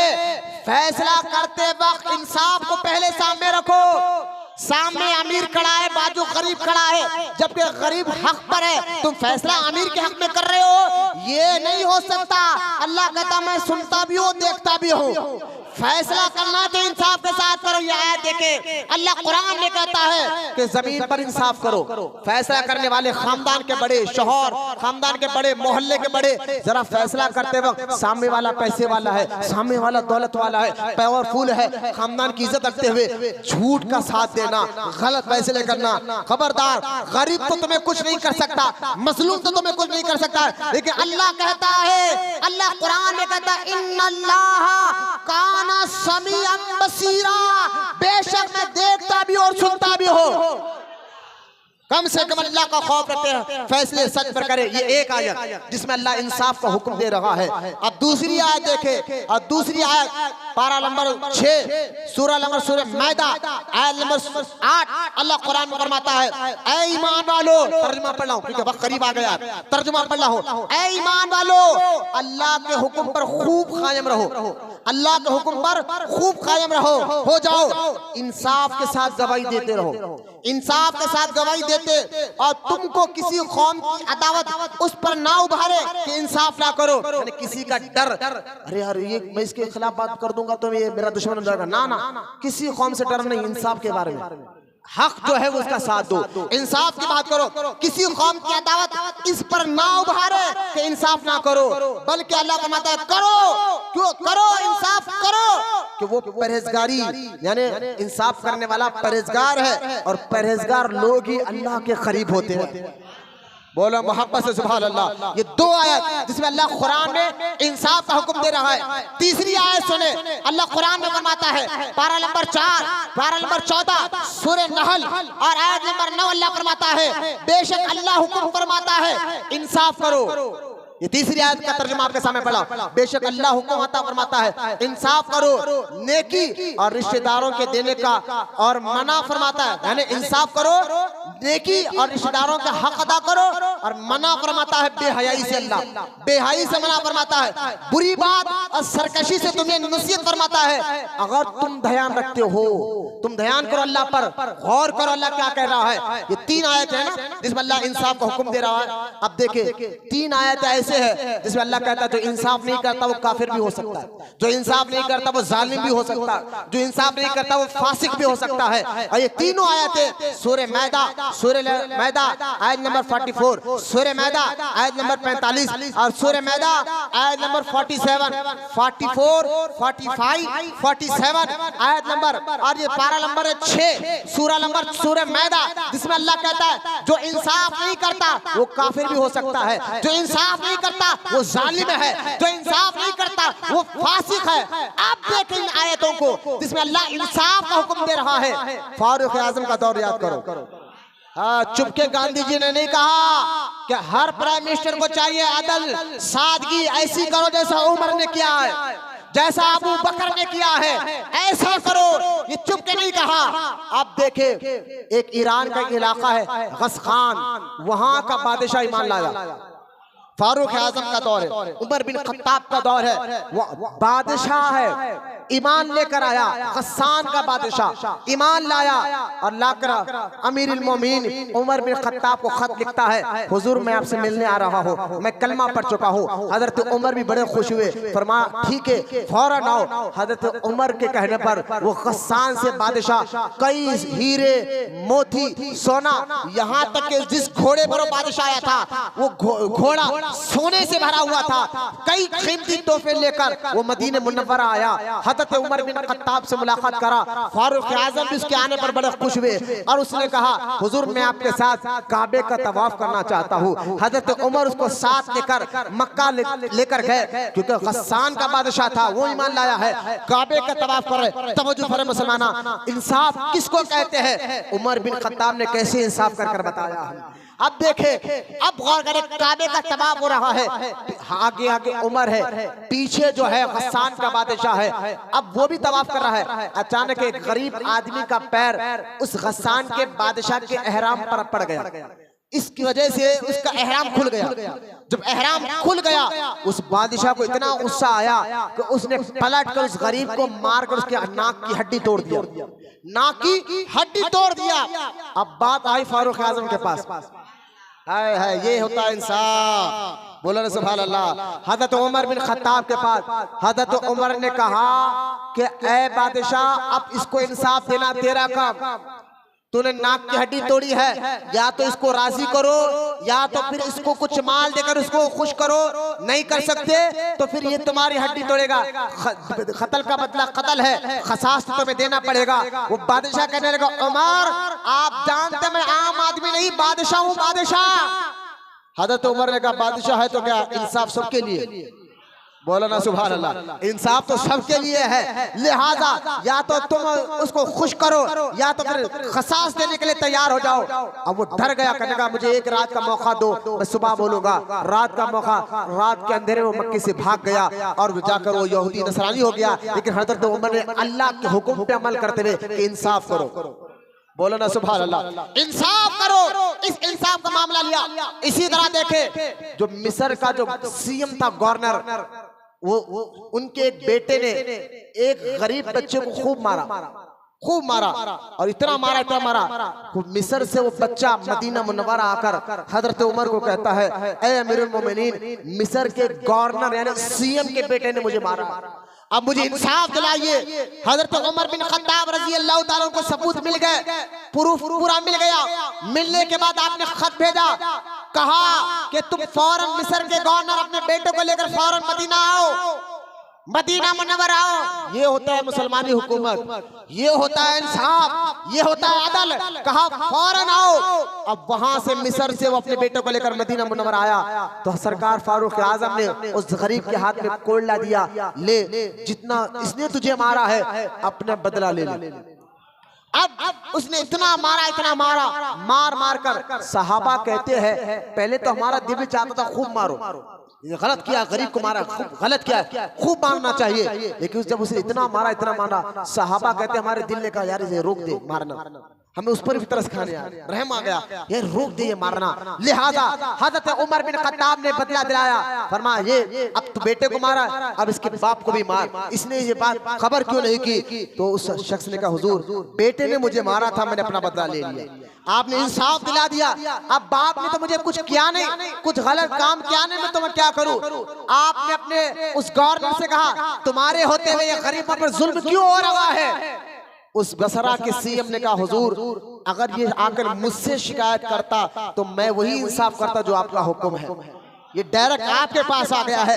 हजरत उमर बिन खत्ताब के बारे में इंसाफ की कहानियां इतने हैं, यहाँ तक कि आपके इंसाफ से सारे मुसलमानों में अमन पीस, हर मुल्क में ईरान के एक इलाका फतह हुआ, वहां पर मुसलमानों की हुकूमत बनी। कुछ दिन के बाद हजरत उमर ने वहां के लोगों को वापस बुलाया, तो ईरान के उस इलाके के यहूदी नसरानी हाथ जोड़ जोड़ कर उमर फारूक को कहने लगे, आप इन मुसलमानों को जो हमारे पर हुकूमत कर रहे हैं मत लेकर जाइए, इनसे ज्यादा इंसाफ करने वाला हमें नजर ही नहीं आया। यानी मुसलमान तो मुसलमान, यहूद और नसरानी भी जो टैक्स देकर मुसलमान हुकूमत में रह रहे थे, वो लोग भी कहते थे इनकी हुकूमत में हमारा माल भी सेफ है, हमारी जान भी सेफ है। ये है फारूक आजम का इंसाफ। इसी इंसाफ का असर ये हुआ, बुजुर्गान दीन कहते हैं उमर बिन खत्ताब के दौर में शेर और बकरी एक तालाब के किनारे एक साथ पानी पिया करते थे, और शेर की मजाल नहीं थी कि बकरी पर हमला करे। यहाँ तक कि हजरत उमर बिन खत्ताब का यह सिलसिला 10 साल तक चलता रहा। कई इलाके फतह हुए, ईरान फतह हुआ, इराक फतह हुआ, बगदाद फतह हुआ, कूफा आबाद हुआ, बसरा फतह हुआ। यहाँ तक देखे अफ्रीका का इलाके के कई इलाके फतह हुए। यहाँ तक कि साहबा कहते हैं, बुजुर्गान कहते हैं उमर बिन खत्ताब के जैसा एक उमर और इस दुनिया में पैदा हो जाता, उनके जैसा एक उमर और पैदा हो जाता तो पूरी दुनिया में सिर्फ एक ही इस्लाम नजर आता। ये काम आपने अपने 10 साल की हुकूमत में उमर बिन खत्ताब ने किया, और आपकी शहादत बिल्कुल ये आखिरी जिलहिज्जा के आखिरी दिने यानी 27-28 को आपकी शहादत हुई। एक फेरोज नामी शख्स, फेरोज बिन लुकलू ने हजरत उमर बिन खत्ताब को नमाज फजर के वक्त मदीने मुनव्वरा में नमाज फजर के वक्त आपको मारा, और आपकी फसलियां बाहर निकल आए, और आपकी शहादत तीसरे दिन हुई। और पहली मुहर्रम की सुबह में उमर बिन खत्ताब रजी अल्लाह ताला अन्हु को हुजूर के कब्र मुबारक के बाजूद अबू बकर सिद्दीक की कब्र मुबारक है, उनकी कब्र मुबारक के बाजूद फारूक आजम की कब्र मुबारक है। बोलो मोहब्बत से सुभान अल्लाह। और आप देखे कि 10 साल की हुकूमत गांधी जी भी कहने लगे सादगी। मैं कई वाक़े छोड़ रहा हूँ, वक्त खत्म हो गया। बड़े बड़े मुल्क के सफीर उमर बिन खत्ताब को देखकर कलमा पढ़ ले। एक सफीर तो आया था, फला इलाके का मुल्क का सफीर था, बादशाहों को उसने देखा था। फारूक आजम का बहुत नाम सुना, कुछ मिलने के लिए मदीने मुनव्वरा आया, देखा ना उमर का महल है, ना घर है, बस एक झोपड़ी है और एक ईंट के सारे एक झाड़ के नीचे उमर इब्न खत्ताब लेटे हुए हैं। उस सफीर ने कहा जिसके नाम से कैसर और किसरा के बादशाह कांप रहे हैं, वो आज एक झाड़ के नीचे एक ईंट पर आराम से लेटा हुआ नजर आता। लिहाजा उनको देखकर उसने भी कलमा पढ़ा। हज़रत उमर बिन खत्ताब के दौर खिलाफत में बहुत दिन आगे बढ़ा, इस्लाम आगे बढ़ा। फिर फारूक आजम के दौर में कोई फितना सर नहीं उठाता था। इंशाअल्लाह ये इतवार को अल्लाह का जिंदगी रखा तो इसी जुम्मा आने वाले इतवार को इसी मस्जिद में सुबह 11 बजे से उमर बिन खत्ताब की रूहानियत, उनके करामात और अल्लाह ताला ने कुरान हदीस में उनके क्या मुकाम मर्तबा को बयान फरमाया है, हम उर्से उमर बिन खत्ताब बना रहे हैं। आप तमाम इस इतवार को सुबह 11 बजे से जोहर की नमाज से पहले बात खत्म हो जाएगी, आप जरूर तशरीफ लेकर आए, दीन सीखे, सहाबा के वाक़यात अपने बच्चों को सुनाइए, नौजवान सहाबा के वाक़यात को पढ़िए। इसके पढ़ने सुनने समझने से ईमान मजबूत होता है, अकीदा मजबूत होता है, दीन से वाबस्तगी मजबूत होती है। आज ऐसे चंद बिके हुए मुसलमानों को देखकर ये मान समझे कि यही मुसलमानियत है। ना ना ना, मुसलमानियत देखना है तो बुजुर्गान दीन को पढ़े, मुसलमानियत देखना है तो सहाबा को पढ़िए, ईमान को देखना है तो औलिया अल्लाह को पढ़े, इनसे पता चलेगा दीन है क्या, इस्लाम है क्या। चंद बिके ठके लोगों को देखकर जो टीवियों में फेसबुक पर आकर जालिमों का साथ देते हुए उन हुकूमतों की तारीफ करते हुए नजर आते हैं, वो मुसलमान नहीं। मुसलमान तो वो है जो हमेशा सच और हक का साथ देते हैं, इंसाफ की बात करते हैं, जिनको देखकर अपने नहीं गैर ने भी कहा हुकूमत करना है तो अबू बकर उमर जैसी करो। बोलो मोहब्बत से सुभान अल्लाह। अल्लाह की बारगाह में दुआ है अल्लाह तमाम को कहने सुनने से ज्यादा अमल की तौफीक अता फरमाए। जितने बूढ़े बच्चे नौजवान आए मौला सबके बैठने को कबूल फरमाए, सबको सच्चा आशिक रसूल बनाए। वमा अलैना इल्लल बलाग वल्हम्दुलिल्लाहि रब्बिल आलमीन।